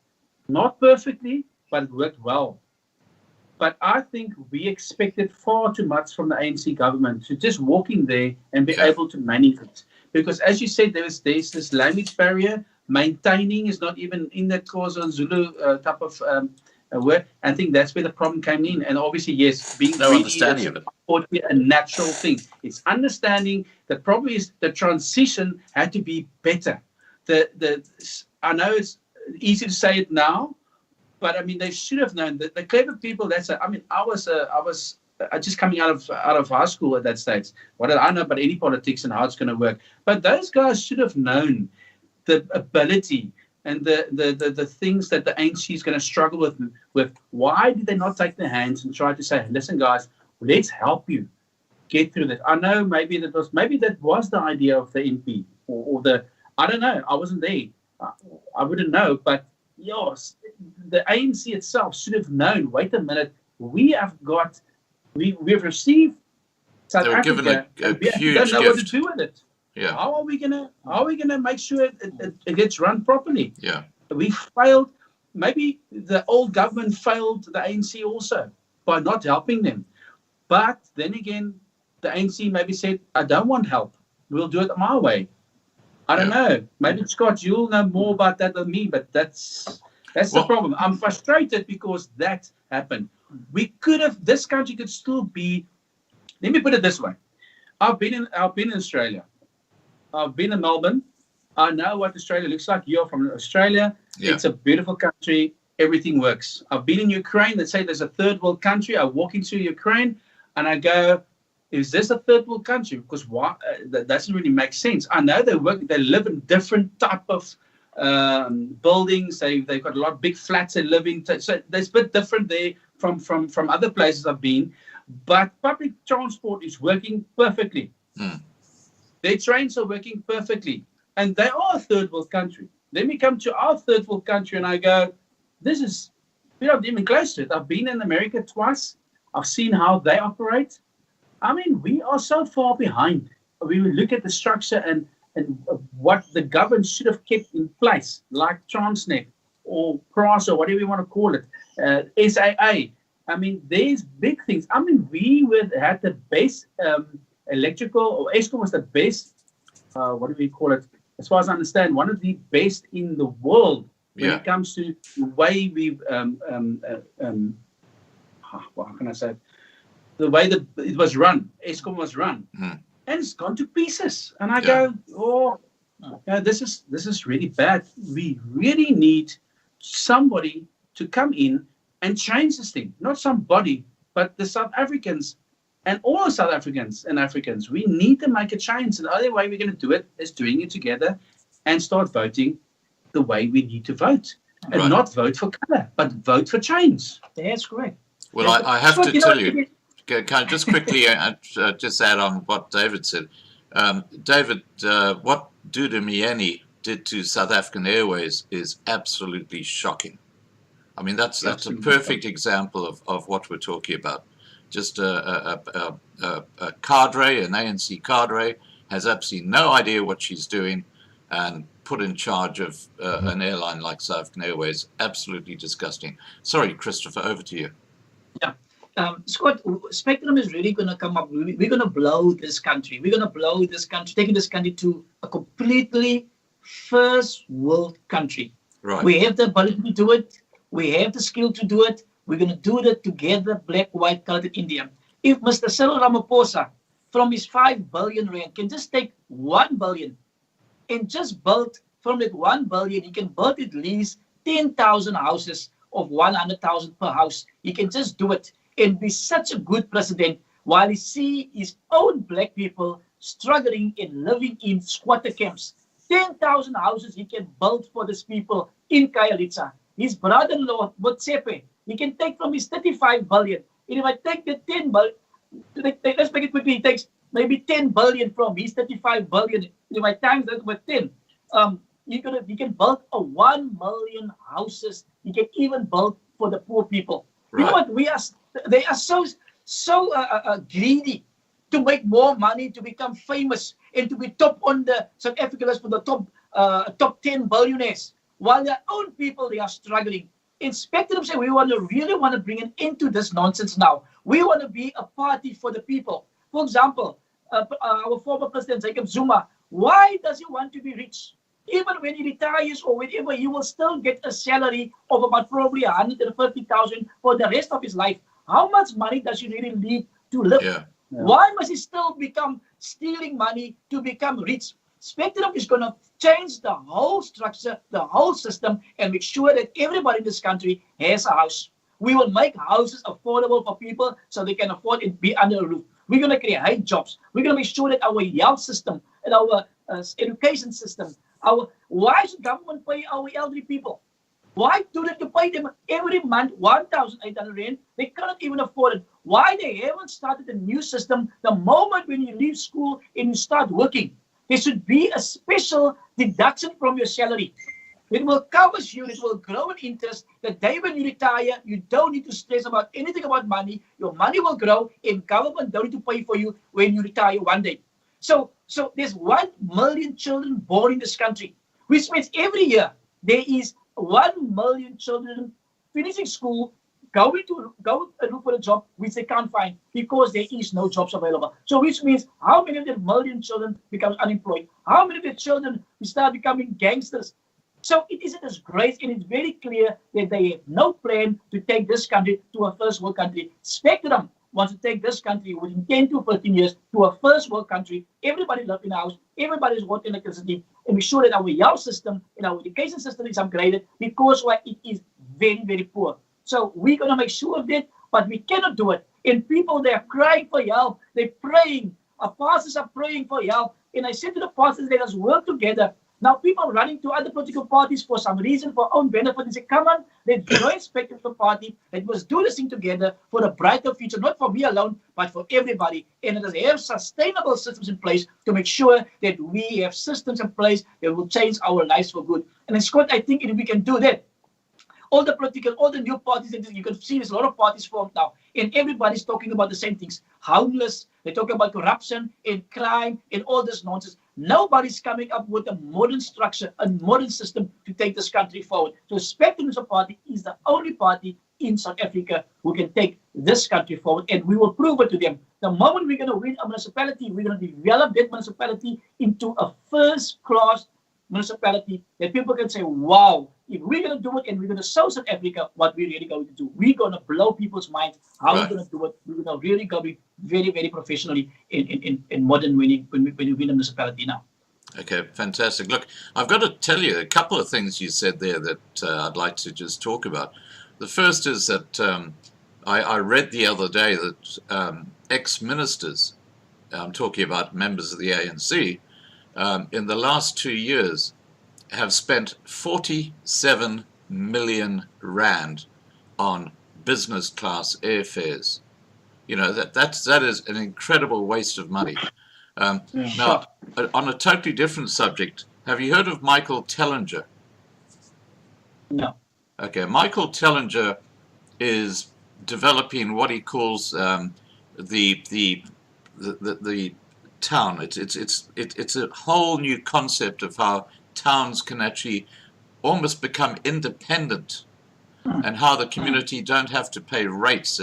It's a whole new concept, and I might actually put Michael in touch with you, because I think you'll find what he's doing very interesting. And there are a couple of towns now in the Mpumalanga area where he is, which are now starting to adopt the concept that he's put in place. So it's something to have a look at.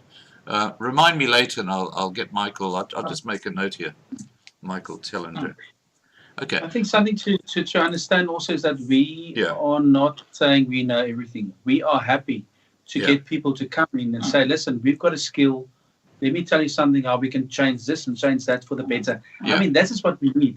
We need to work together, and we are happy to have those people coming on board. Yeah, there's Orania in Free State. There's Orania in Free State, a self-sustainable city. There is Mondragon in Spain, self-sustainable cities. And that is what we need to look at, Scott. We cannot just still operate in the 15th, 12th century systems. We are now living in the 4th industrial revolution. We cannot still have the old thinking of still writing with the feather. We're supposed to now speak it in the words automatically typed out. You understand? So we really live in it. That's why we are young. David, we are 45 years old, 45 years young, sorry. Myself, I'm a very creative, and I've got the engineering mindset of that things happen that never existed. Our issues that we have, we're going to make that of the past. Our issues, our traffic issues. It is just, there's no plan. There's no, people expect this thing to happen overnight. When for me to drive from Mitchell's Plain to Cape Town, it will take me about an hour during the peak time. There's no plan to build new bridges. There's no plan to build tunnels under the ground. It is just left like it, and you will wait and drive it out. We should have faster and quicker systems. I had to go and fetch my driver's license. I had to go into the traffic department. There is not even a plan to put up machines at pick-up pays and those places. Put in your ID there, scan your ID, put your fingerprint there, and 1, 2, 3, there your new license just prints out. They are so far behind. Expect them to say we're going to do faster and smarter. That is going to be our approach, Scott. And I think for how many more years are we still going to wait for its faster service delivery? You wait for hours. When you go to the day hospital, you wait there from 8 o'clock in the morning till 8 o'clock at night before you get help. That is unacceptable. They say there is not enough doctors to help us because there's not enough money. So that is what the excuses are. So people need to sit there and wait until a doctor helps them. That is totally unacceptable. People are lying there. They are dying there. So I don't care. So that is the attitude they have, Scott, and we need to change it very, very quick. And we cannot do it. Vote for Spectrum National Party. This is the party who will take black, white, colored, and Indian, young and old, the elderly, and the disability. We're going to take you forward into the promised land. We are too long in Egypt now. And I believe there is a shift in the atmosphere that God is going to do something new in South Africa. But I say again, as long as you vote for the same party, you're going to struggle again for the next couple of years, in 26 years, while Spectrum can bring a change by 2024. And we change the laws and make sure that we go back to the apartheid years where you could sleep with the open door, with the open window. We're going to put criminals behind bars. Zero tolerance to these people. We cannot allow this. We cannot accept this. Some people just are not allowed to be in our communities, but they also need the help, Scott. These people don't want to do these things. So we need really with childhood development and really train these kids. The kids are not properly trained. They don't even know how to kill a fire. These things should happen at school. They don't even know how to apply a first aid in health and safety. This is not happening at school. We really need to look at all these things, Scott, and to turn people. I don't know what to do, but as long as we're going to talk, nothing is going to happen, Scott. The people, we need your cross, and we don't get your cross, there's nothing we can do. Black, white, colored, and Indian do it together. Well, I have to say to you, that was a bit of a rant. I have to say to you guys that you are still young and fresh when you talk about your age, being in the 40s. I'm the old fart in the room. I'm in my mid-60s, so you know there's a big difference there. Now I want to move on to need people like you to help us. I want to move on to a totally new subject. Sue Vickerman has asked, please ask the guests what they think about all the small political parties joining together and thrashing out their differences and make them one big political party to go against the ANC. What's your thought about that, Christopher or David? Well, look, I agree. Right in the beginning, I said to Mr. President, I said to him, listen, let's speak to Kotze, let's speak to UDM, let's get these guys on a table, let's start talking to them. And the problem we got, I'm not saying they're all like that, but the problem we do realize is most of these parties has got keys in Parliament. And they are not going to say, we're going to chat to you guys, and yes, we can chat, but just remember, we still want to be in control. We still want to have our salary. We still want to be the president of this party. And that is the problem we got. We got this problem where it sounds very easy to sit down at the table, but when we get to the nitty-gritty of it, these people, and some of them are really great. I mean, I've got no problem with Kotze. I mean, there's a few guys out there that's got the same mission and vision, things like us, but they're not going to take our hand because we are not in control of anything. That's why the system of when we coalition, the system of coalition works, but then you have to have power to be able to get into coalition and stand against bigger parties that's got radical ideas.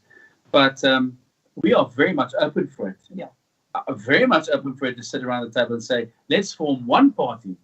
But the problem is people want to do their own thing. Yeah. And people don't look. It would be wonderful if we were in a situation where we can sit together and say, okay, guys, come on.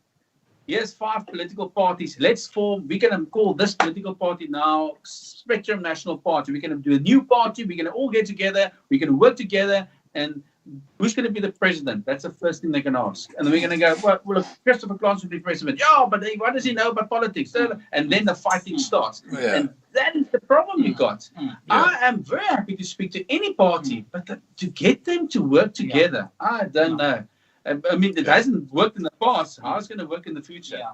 That's my question. Maybe Scott, you've got an idea of how to get parties together, but I tell you, Mr. President, what's your idea? I don't know. That's what I'm thinking. Scott, it don't even work with pastors forming one church. I tried it before. Oh, yeah. It's a pastors. Let's just have one church. Like the Muslims are doing. They have one mosque in one area. Everybody coming there. Yeah. There's one word, one understanding, one belief. It's the same problem with the political parties, but we are going to go in coalition with some parties, like Freedom Front, in ACDPs, in some new political parties as well, and all the political parties. We are willing to do that. It's the only way. But once again, like David said, it's not going to work. Everybody got their own vision. Spectrum got a black, white, colored, and Indian vision for Africa. There's one party saying now there's only a colored. They just win the Western game for the colors. Then you get a white party leader, and you say, well, only a white party. This is not going to work. Spectrum has the best policy of a best plan for South Africans to take all of us forward. Nobody's excluded. And I think if there's any party who want to really join forces, the problem is they're going to ask the question, right, what position will I have in your party? Okay, I want to be the deputy president. Then they were going to say, well, no, Mr. President, hold it. I am the deputy president. What will be my position if that party leader will become the deputy president of this party?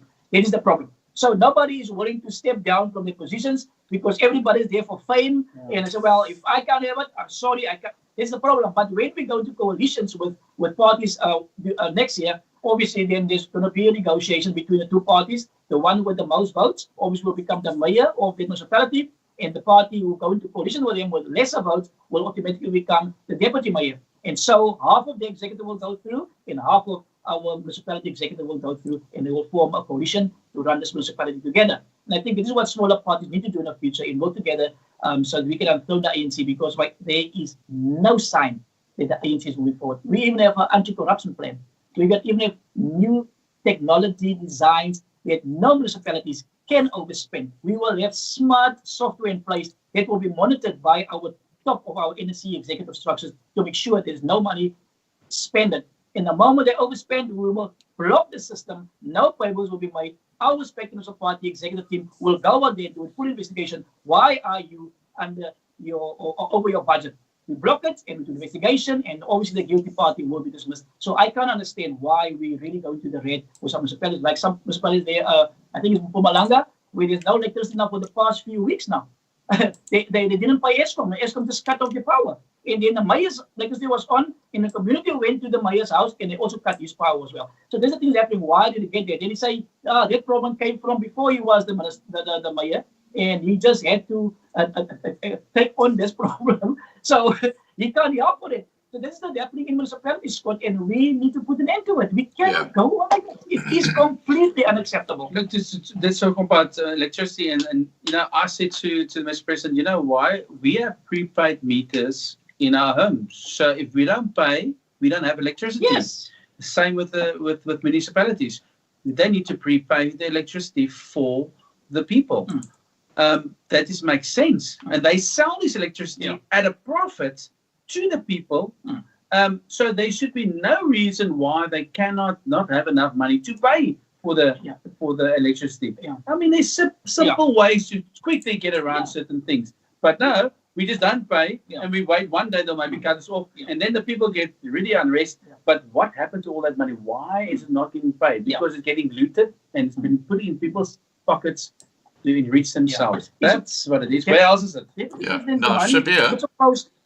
The money is supposed to go into the municipality's account, and this is what the problem is. Then they use that money, spend that money instead of paying Eskom. So there should be like a kind of a system in place. Whenever you buy 100 airtime of electricity, maybe a percentage go to the municipality, pay directly into the municipality's account, and the rest will go to Eskom. So Eskom should never have a problem not getting their money from the municipalities. So to eliminate that problem is they need to upgrade their software and the systems, because it is not working, Scott, and they need to do it. Otherwise, it's going to continue and continue and continue. There is not a solution to the problem, and they need to really come up now with smarter systems, smarter software to avoid the things to happen. Right. Now, I have to just share with you guys that we had a similar situation with all these different organizations that wanted to secede from the rest of South Africa. I'm talking about the Western Cape. And none of them were talking to each other. And a fellow I had on my show, I've had him on several times now, Dr. Peter Hammond. He actually became involved, and these guys are now actually talking together. They're still separate organizations, but they're collaborating. So they're actually, like you're talking about, working together with other small groups. Now, what you should perhaps be looking at doing is perhaps getting a facilitator, someone who can be like an independent party, where you get the leaders of these small groups sitting around a big table and just talking and just sharing ideas and not even worrying about actually becoming a single political party at this stage, but just seeing how you differ and whether you do differ and how you can work together. That's the best way to actually treat that problem. Now, Shabir, I'm going to go across to you. Is there something you'd like to add to the conversation at this stage? Yes, sir. Firstly, with the smaller parties, not all of them, but it's generally a clash of egos. I think the president touched on that regarding positions. Mm-hmm. That's one. The other thing is, to take on the ANC, I feel, although we're still new and we're still small, we're in a unique position to take on the ANC head on, starting off at municipality level, subject to the people of South Africa voting in their numbers for SNP. If they give us a mandate, a landslide victory, we can take on the ANC head on. Right. As for the other smaller parties that want to come aboard, as long as they subscribe to the manifesto and the constitution and the beliefs of the SNP, we are open to talk to them. But if they're coming in with the preconceived ideas of coming and sitting and dictating and coming in for positions of power and stuff, then I'm sure the president will agree with me that we're not open to that. We are here to serve the people of South Africa, to make a difference by being the difference. Right. There's been too much talk for the last 26 years of doing this and doing that and doing, and nothing's happening up until Spectrum National Party came into the picture. Right. Now, I have to tell you that I've got the website for Spectrum National Party underneath the video in the description. So if you want to go and have a look at that and find out more about the party, you can do that. Now, Rudy has asked, when can we expect a policy document from the SNP? Do you have one, Christopher? Yeah, the policy is on our website, Scott. They can have a look there. Okay. We are going to make some amendments to it next year, Right. sometime in March, April, when the NEC comes together again. You know what? We will always make amendments to Refine our it. policies and systems to be sure that we really meet the need of South Africans. Okay. Now, Ray Fester has asked, please ask the SNP if they realize that it's not the ANC or EFF they're up against, but the New World Order. How do they plan to handle this? Yeah, you know what, Scott? Everybody wants to do the world order way. In other words, South Africa is such a unique country, and we got our own issues. And I think it's important that we first get through do our groundwork and really deal with these little issues that we're facing here, and just bring all the race groups in unity. And I'm sure that we're open to really compete and be part of the world system and see what is best for the world together. But South Africa is such a unique country. I think they can really, they have all the minerals and they have everything they have to take to change the lives of our people. Right. Now, I'm going to get onto a couple of questions which I think are important because we've been talking about a range of things. Who can join Spectrum? Everybody, all South Africans, black, white, colored, Indian, Muslim, Christian, Buddhism, gay, lesbians, everybody who lives in this country is an African citizen. We want to serve you. Okay, that's a simple answer, and it's very inclusive. Now, tell me about the new bank that you guys are considering putting in place. Say again, Did you get a question? The new bank. Oh, the new bank. Okay. Yeah. Okay. Good. Scott, you know what? At this moment, that's why Spectrum is a very modern, first industrial revolution political party. We're really thinking ahead of things. Like, for example, Standard Bank, there's only a X amount of shareholders in a bank, and they really become rich over the years by making money from us when we make loans and all that, and in bank charges.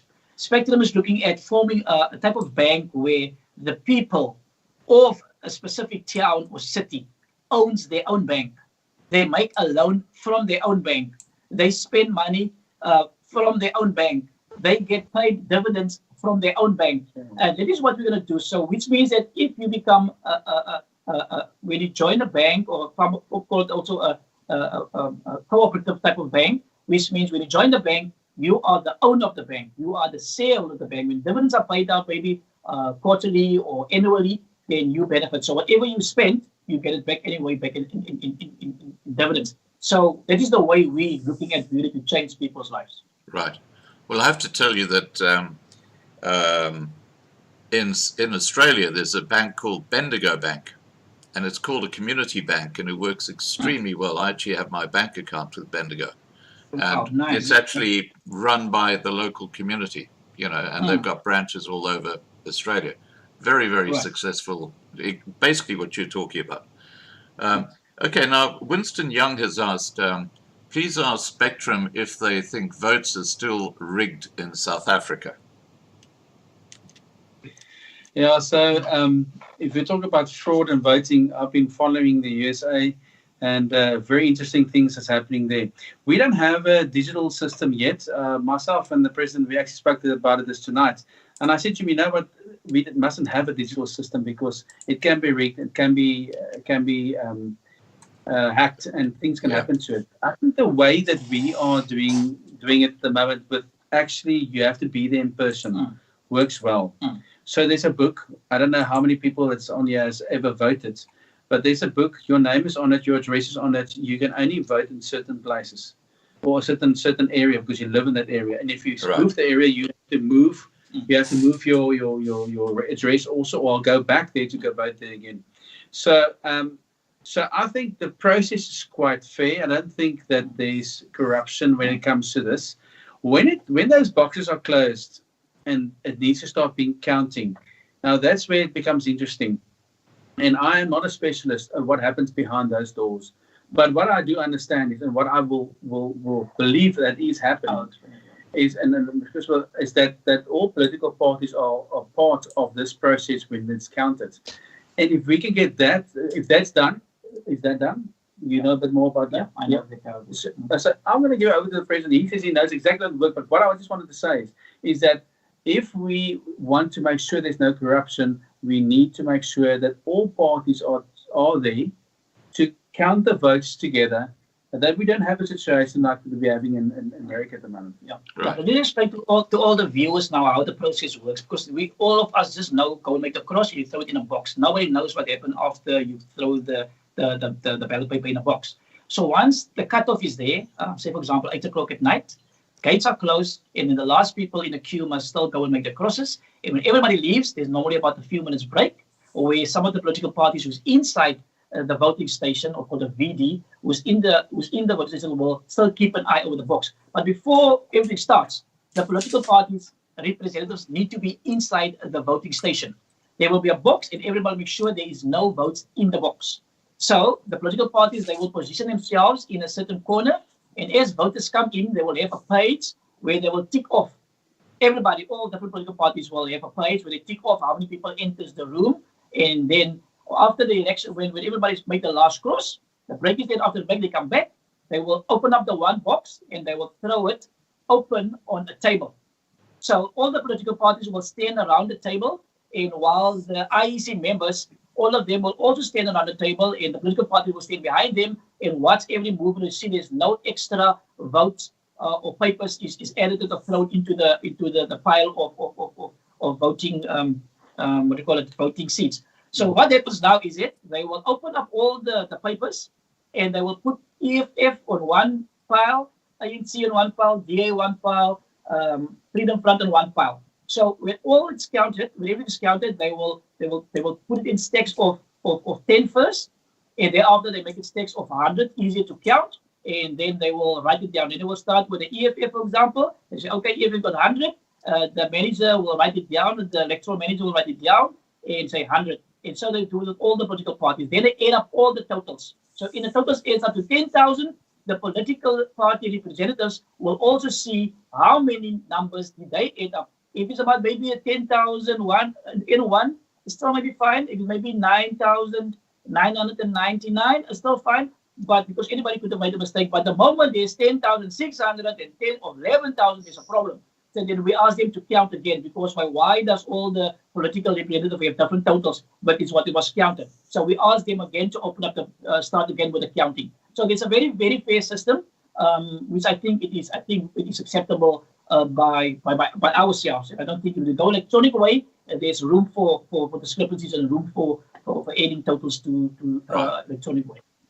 Okay, now Eddie K has asked, how are the SNP going to rectify the police service to deal with the crime in the country?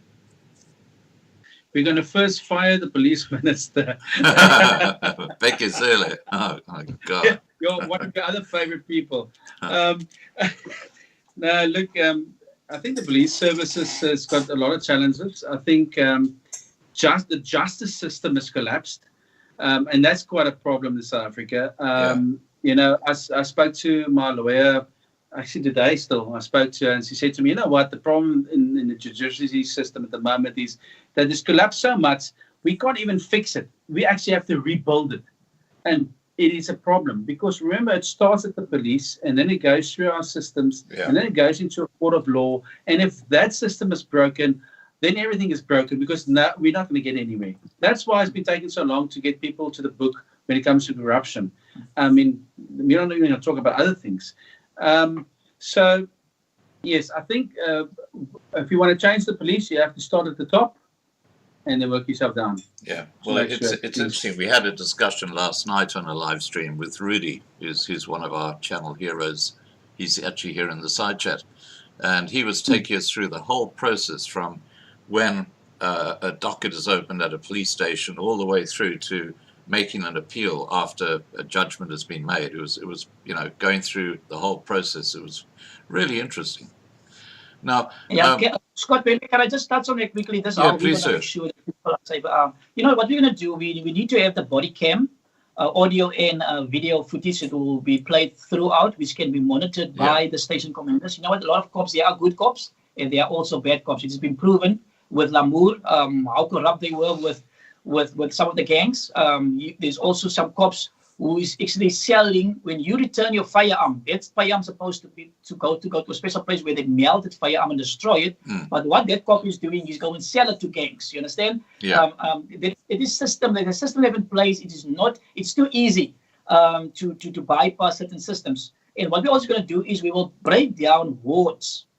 Those who know wards where you stay in, we're going to break it down in areas. We're going to try to put up cameras in all streets because it's working very, very well in certain areas, which will be monitored by the neighborhood watches. Because, for example, in Cape Town, there's 600,000 available for the wards budget to be spent on cameras, speed bumps, park upgrades, and so on. So we can utilize from that money, put cameras up in the ward, which will be monitored by neighborhood watches. We train those neighborhood watches to respond for first aid, firefighting, and health and safety. So we're going to really develop them so they can be normally the first people who respond to any crime. They can monitor the entire area. They will be the first person that shows. We're going to have PTZ cameras in place. Myself is 26 years experience in the security industry. So really, when it comes to safety and security, we're going to make sure that is in place there. So if somebody is running away, we will also have a follow me system. We're also looking at building complexes. So somebody need to go into area, make it safer for your children to play. Inside, it will be your own pool. It will have your own safe cameras in that area. So when you lock at 12 o'clock or whatever time of the night, you have a remote control for your car to go out. You have a turnstile where you need to use your fingerprint. Nobody can come in. Everybody's televisions will be linked to the cameras in your complex. So something is happening, you go to channel 8 and you can see exactly what is happening in your complex and all the cameras. So we're going to really starting it either little bit by little bit, but we will start developing our communities where there's no reason. There's certain areas where people hang out in dark areas. Where all the funny, there's called gangetjies. I don't know what is the word for gangetjies. You see now there's certain areas and all where people go through. It needs to be closed up because the people, they rob the people on the street, enter the robot, run through the gangetjie, and there they're gone. So we need to look at all this thing. We need to build higher walls in areas where highways are, because this is what people are doing, especially the robots. So we're going to have a completely new approach, and it's working. And maybe there will be an off-site monitoring company who can also assist us in certain areas as well. So we're really going to upgrade it, and there's no way, if you run away, we know exactly in which road you're running into or which house you're going to go to. So people will stop that behavior because they know they will be caught. Right. Now, Shabir, is there something you'd like to add? Well, regarding crime, I think we need to bring back the death penalty. I agree. Because it's ever since the death penalty has been abolished, crime has escalated, and especially murders and vicious crimes. So it is a deterrent in a way, and it will definitely, in my personal opinion, bring down the crime rate. Right. Instead of rewarding these criminals and putting them up in prisons and giving them 3 meals a day, medical care, TVs in the cells, all at the cost of the taxpayer, people that are working hard, living in shacks, denying themselves the simple pleasures while these criminals have been taken care of. Yeah. I think the death penalty should be brought back. It'll save the taxpayer a lot of money that could be put to better use. Yeah, I agree. Okay, I've got a couple of questions on a similar vein here for you. Here I Am, South Africa says, please ask them about the farmers. What are they going to do? And I think this is about the farm attacks and farm murders. And an associated question, the guy said we need to educate people where our food comes from. Who are those people? Who are the ones who think food gets produced in the supermarkets? Yeah, there was actually an ANC minister who suggested that the food that you see in Spar was actually produced by Spar magically somehow. I mean, they've just got no idea at all. So the first question was, what are we going to do about the farmers? Well, I think, Christopher, you're very good in security. So I know that some of the farmers, and I think, Scott, you know about it, in Senegal and in some of the places, they have formed security forces together to try and make sure that they walk around and make sure the farmers are protected. But it's gonna take quite a significant amount of people and police to police this thing right. But I think that there is hope that we can make a difference somehow to make sure that there's a structure in place that will safeguard the farmers. So, Mr. President? Yeah. Okay, yeah. What we can do, I sent a 15-point safety measures to Joanne, and also posted also on the Justice for Farmers group, where I encourage them to really upgrade their security system. Number one, they need to have an armed response company linked to the alarm. Number two, they can even get the armed response company to monitor off-site monitoring the premises. Before somebody enters the house, there should be activation of motion beams before they really get to the house to give them a pre-warning, number one. And as they get closer, they can need to also fence down the house as well before somebody gets on, put electrical wires or fences around the premises. They need to make sure that they are safe in the house, especially where the rooms are. So when somebody comes through the kitchen, we won't be able to get through to the rooms. Make sure that there is proper grid in the ceiling as well. They might get through the ceiling. So there's quite a lot of things that I propose that they need to do to avoid it. So the time when they really get in the house, they have been really pre-warned already, and armed response can come up and put also cameras around the houses as well. Let security lights go on the moment they enter the premises. Put dogs there. They need to do everything in their power. But now the question is, how did they get the first place there? I'm sure they need to be on the road first with a car. So by that time, the armed response company could have picked up already, because normally in farms it's very quiet there. So when one car, two car pass by, I'm sure they can pick up. This car has been driving the whole day in that area now. They should have go out there, get the armed response team up there, stop these people, get the cops involved, and ask them what they're doing there. Because normally people who go for farm murders normally have what do you call it, the pangas, they have dangerous weapons with them, and I'm sure they can be searched. But they can have pre-measurements put in place to avoid this attacks. Now, I always tell people, don't wait until it happens. Expect a farm murder anytime. I think people get too lazy, Daisy, when they think it's only happening in Mpumalanga, but in the meantime, it's happening also in the Free State. So don't think it's not going to happen to you. Be always prepared and make sure you put the safety measures in place to avoid that incident. Something we must, the question can be around a lot of things, but the syndicates that's doing this, there's obviously, it's all planned. Yeah. I can't see somebody stand up in the morning and say, you know what, I'm gonna attack a farmer today. Yeah. Yeah. I don't think that's happening. Yeah. I think there's political parties that's firing this on. ANC and EFF. And then we got foreigners coming in also to the country. That's also a problem. Yeah. And everybody, as soon as you hear the word farmer, they think white, whiteness, and they think white privilege. And that is the problem. We need to start educating the South Africans that this is not the case. There's a lot of black farmers out there. And a lot of them get attacked. Farm workers that black being killed also. Yeah. This is not just white people that's getting killed. That's why, yes, there's a lot of people that stand up, a lot of white people standing up and say, hey, you must stop killing our farmers. But, I mean, I've been in the rallies and I've seen that it's all colors are there, all races are there. Because we all need food. This is a problem that the police need to sort out. But Becky Shelley is not the person to lead us to get this thing sorted out. Because he's the Pappenbroek. I mean, unfortunately, you went onto national TV and told a farmer straight, the reason why you're getting killed is because you're not looking after your farm workers. What a load of nonsense. Yeah. I mean, how can you make a statement like that? Because one person stood up in the crowd and say, oh, but this farmer, he doesn't look nicely after his people. Then it's someone, okay, that's the truth. And that's the reason. And off we go. I mean, he's a minister of police and he makes a statement like that. Yeah. I mean, seriously, there's something wrong. And this is the problem in South Africa. We need to get to the root of this problem. And the root of this problem is political. And the root of this problem is, I want to say, of the devil. Because really, how can you go and kill innocent people that's trying to provide a service for South Africans? Yeah. Now, I've got another... I've got another question here for you. Rudy Geldenhuys has asked, are you for free market system and capitalism? Okay, we are not a capitalism, we are not a socialism, we are a centralism party, because some of what this applies for socialism and capitalism might not always apply. So we also not a Republican and also not a Democrat. So we are like very centralized and make sure that we don't favor anyone. So that is what we really stand for, Scott. So what you're saying is you are for the free market system, yes or no?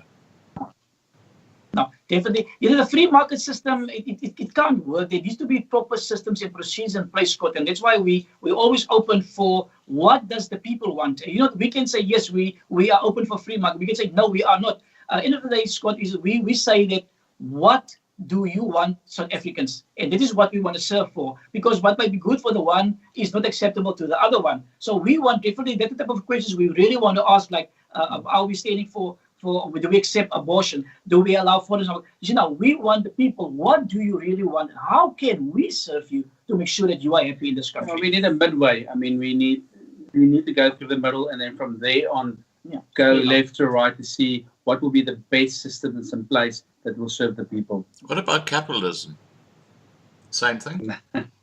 No. Basically, yes. Yeah, it's coming down to the same thing, really. Okay. Yeah.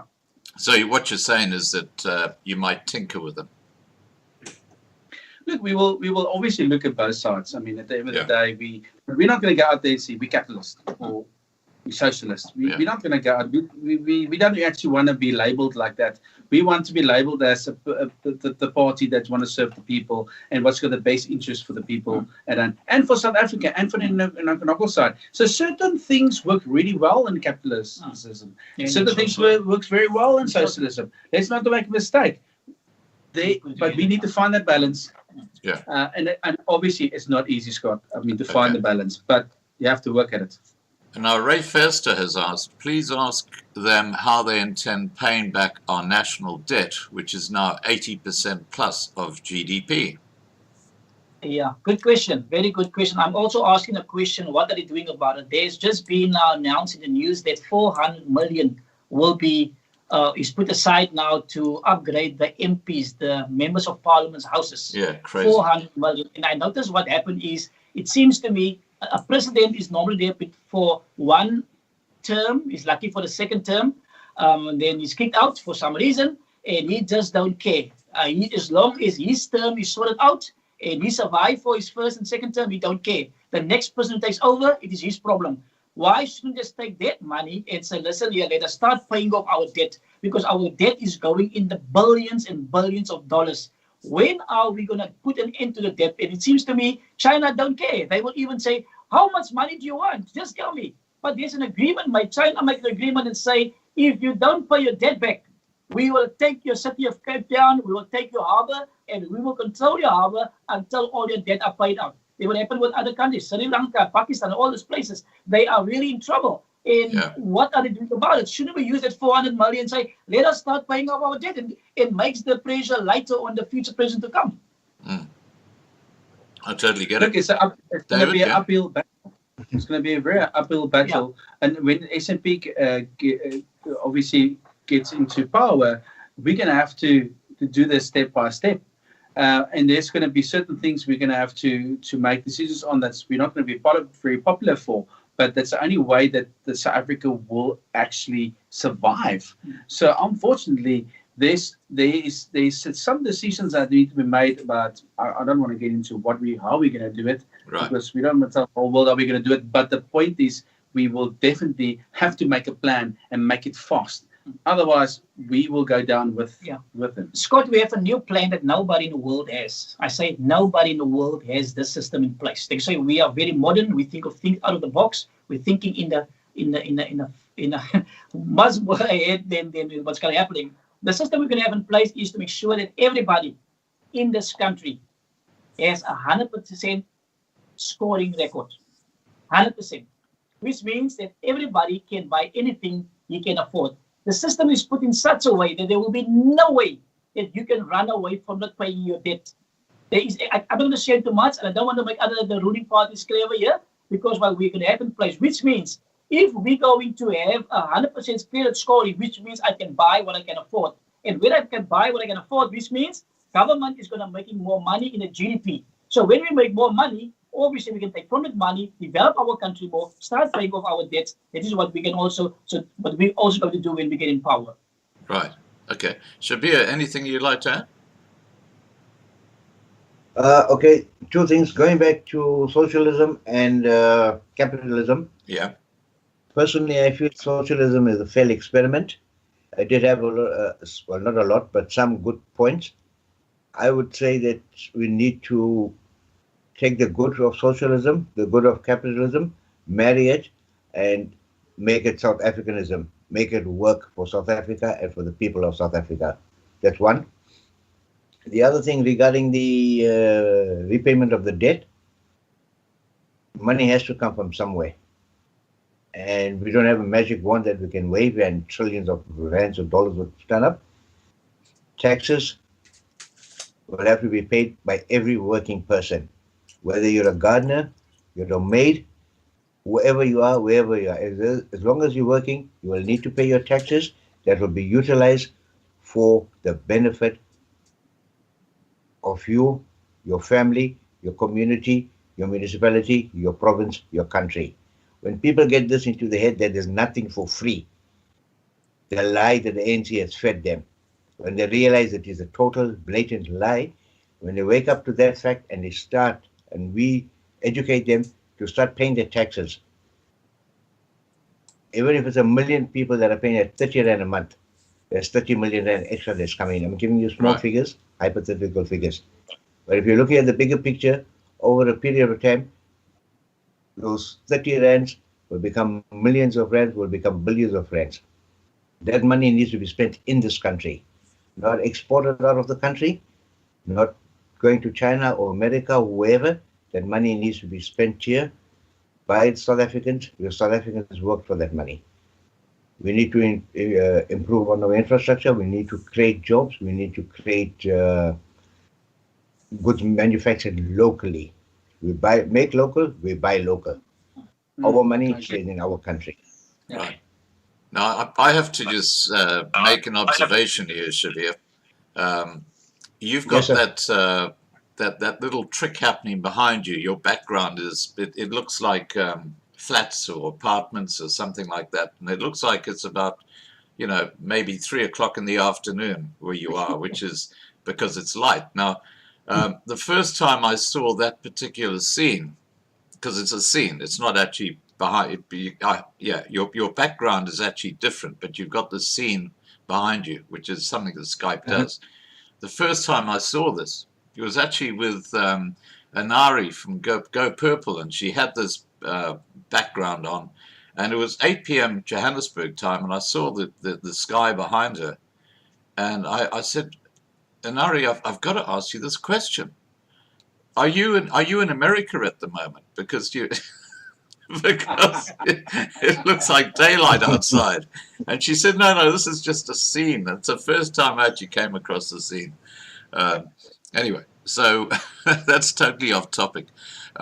Here I am, South Africa says, please ask Christopher about Ramaphosa's vote of no confidence. Yeah, definitely good question there. Cyril Ramaphosa has proven to us really he's not a good leader. If he'd really been a good leader, he would stand up for all South Africans, which he's not doing at this moment. Yeah, there's already a charge of a motion of no confidence put him against one of the other political parties, because why he's really not leading, and it seems to be that these ministers and department leaders are just doing what they want to do, and they're really bringing this party's name in disrepute. It's a good sign there is no order. We cannot afford doing that, and we will never allow it, even from our mayors, behaving like it and not lead by an example. But can I just add on that, Scott? Unfortunately, it's a very small party. It's got only 2 keys in Parliament that's brought this motion of no confidence. And one thing that the paper also said today is, that the ANC's got 230 keys, and they are the majority. Yeah. So this is going to go nowhere. And unfortunately, that is the problem we got in South Africa. We don't have a party that can stand up to the ANC. We need to get that. That's why we're here. That's why SNP is here. We are the answer to make sure that we can take South Africa forward and make sure that the ANC and the EFF don't rule this country to the trenches. But we can stand up and say, you know what, these decisions you're making, ruling party, whoever the ruling party will be, is unfortunately we're not going to go with it. And that's how are we going to stop them in Parliament because of seats. I look at the Democrats and the Republicans in America, and they've got the Senate. And now, obviously, there's a big fight for the Senate at the moment. It looks like the Republicans are going to get the Senate. So let's say the Democrats Biden gets elected. Biden can't just do whatever he wants to do, because there's a Senate who will say, oh, wait a minute, we're not going to allow this. You're not going to go get radical on us. And this is, unfortunately, we don't have that type of system in South Africa. The only system we got is these keys.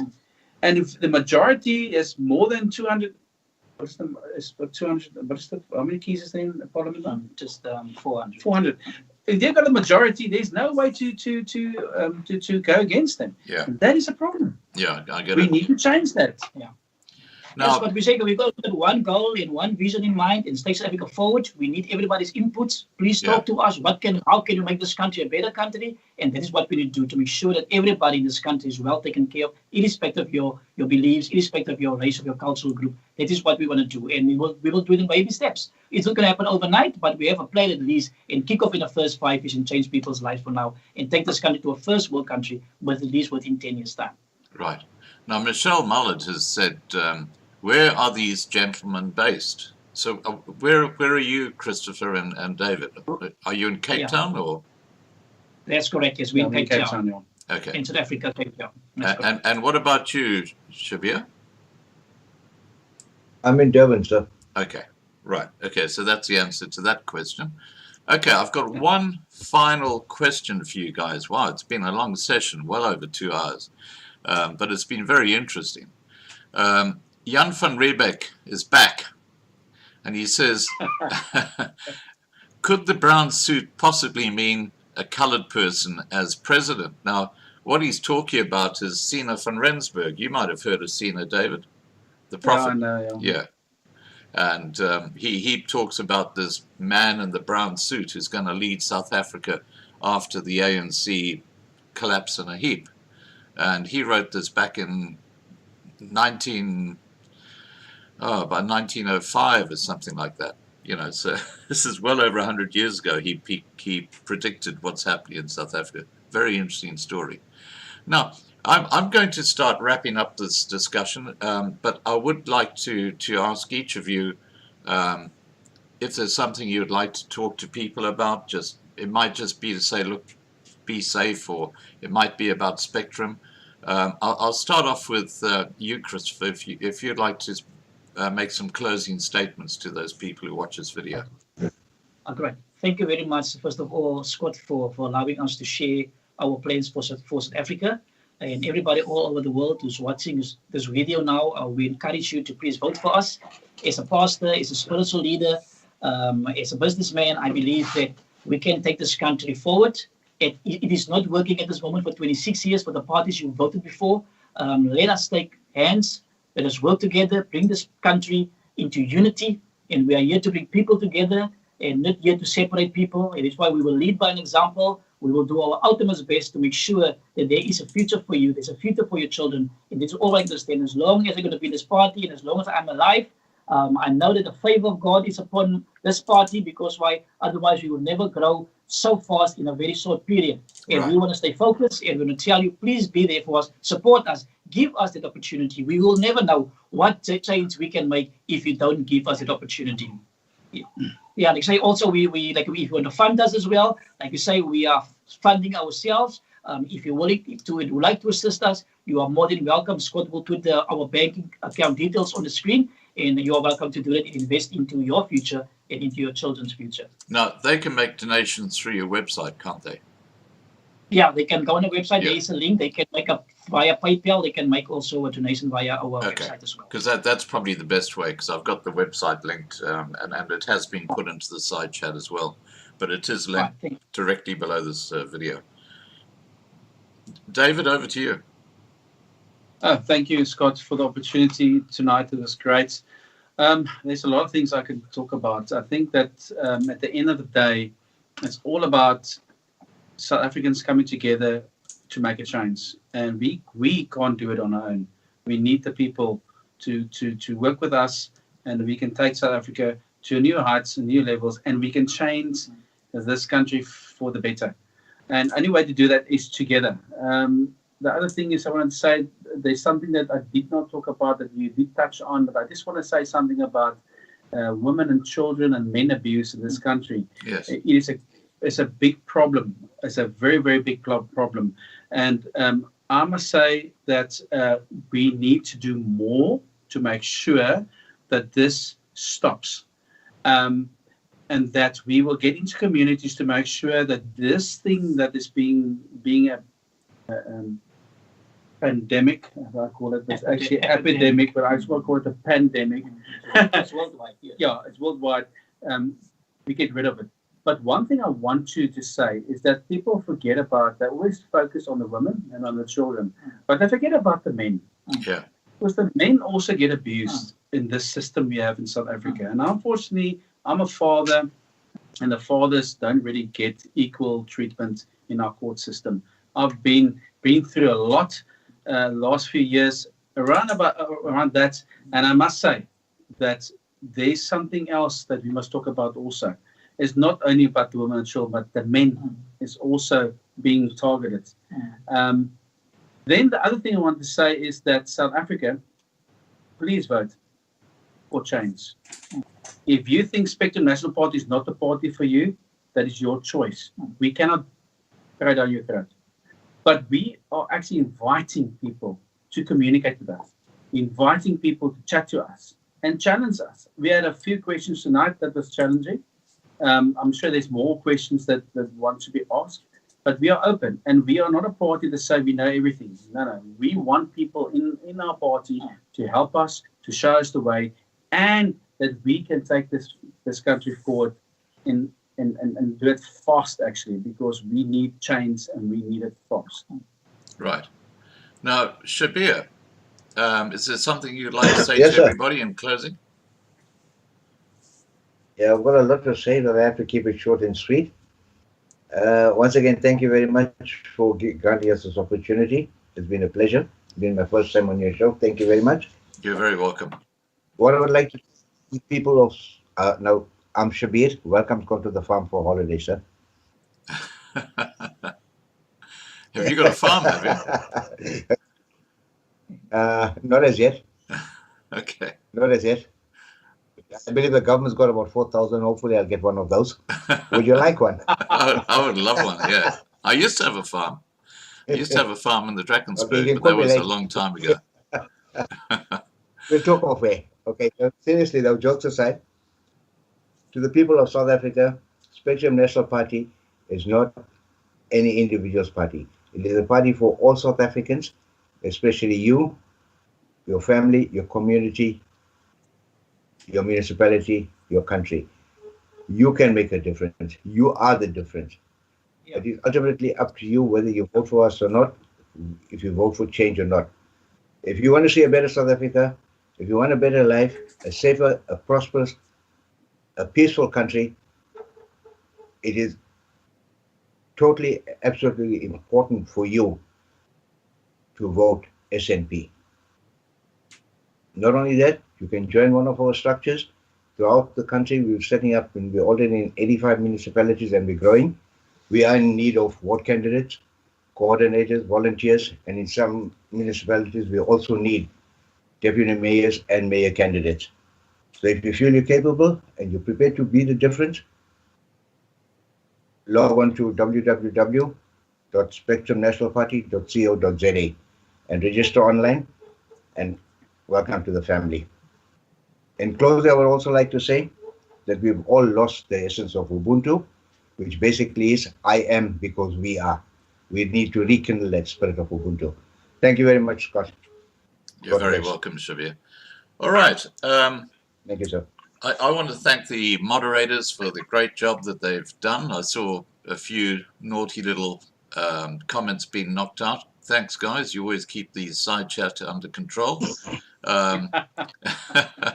For everybody who's watched tonight, I hope you've enjoyed the discussion. Don't forget that the website for Spectrum National Party is in the description below this video. So please do go and have a look. And apparently their policies are in there as well. And obviously you can contact them through that website.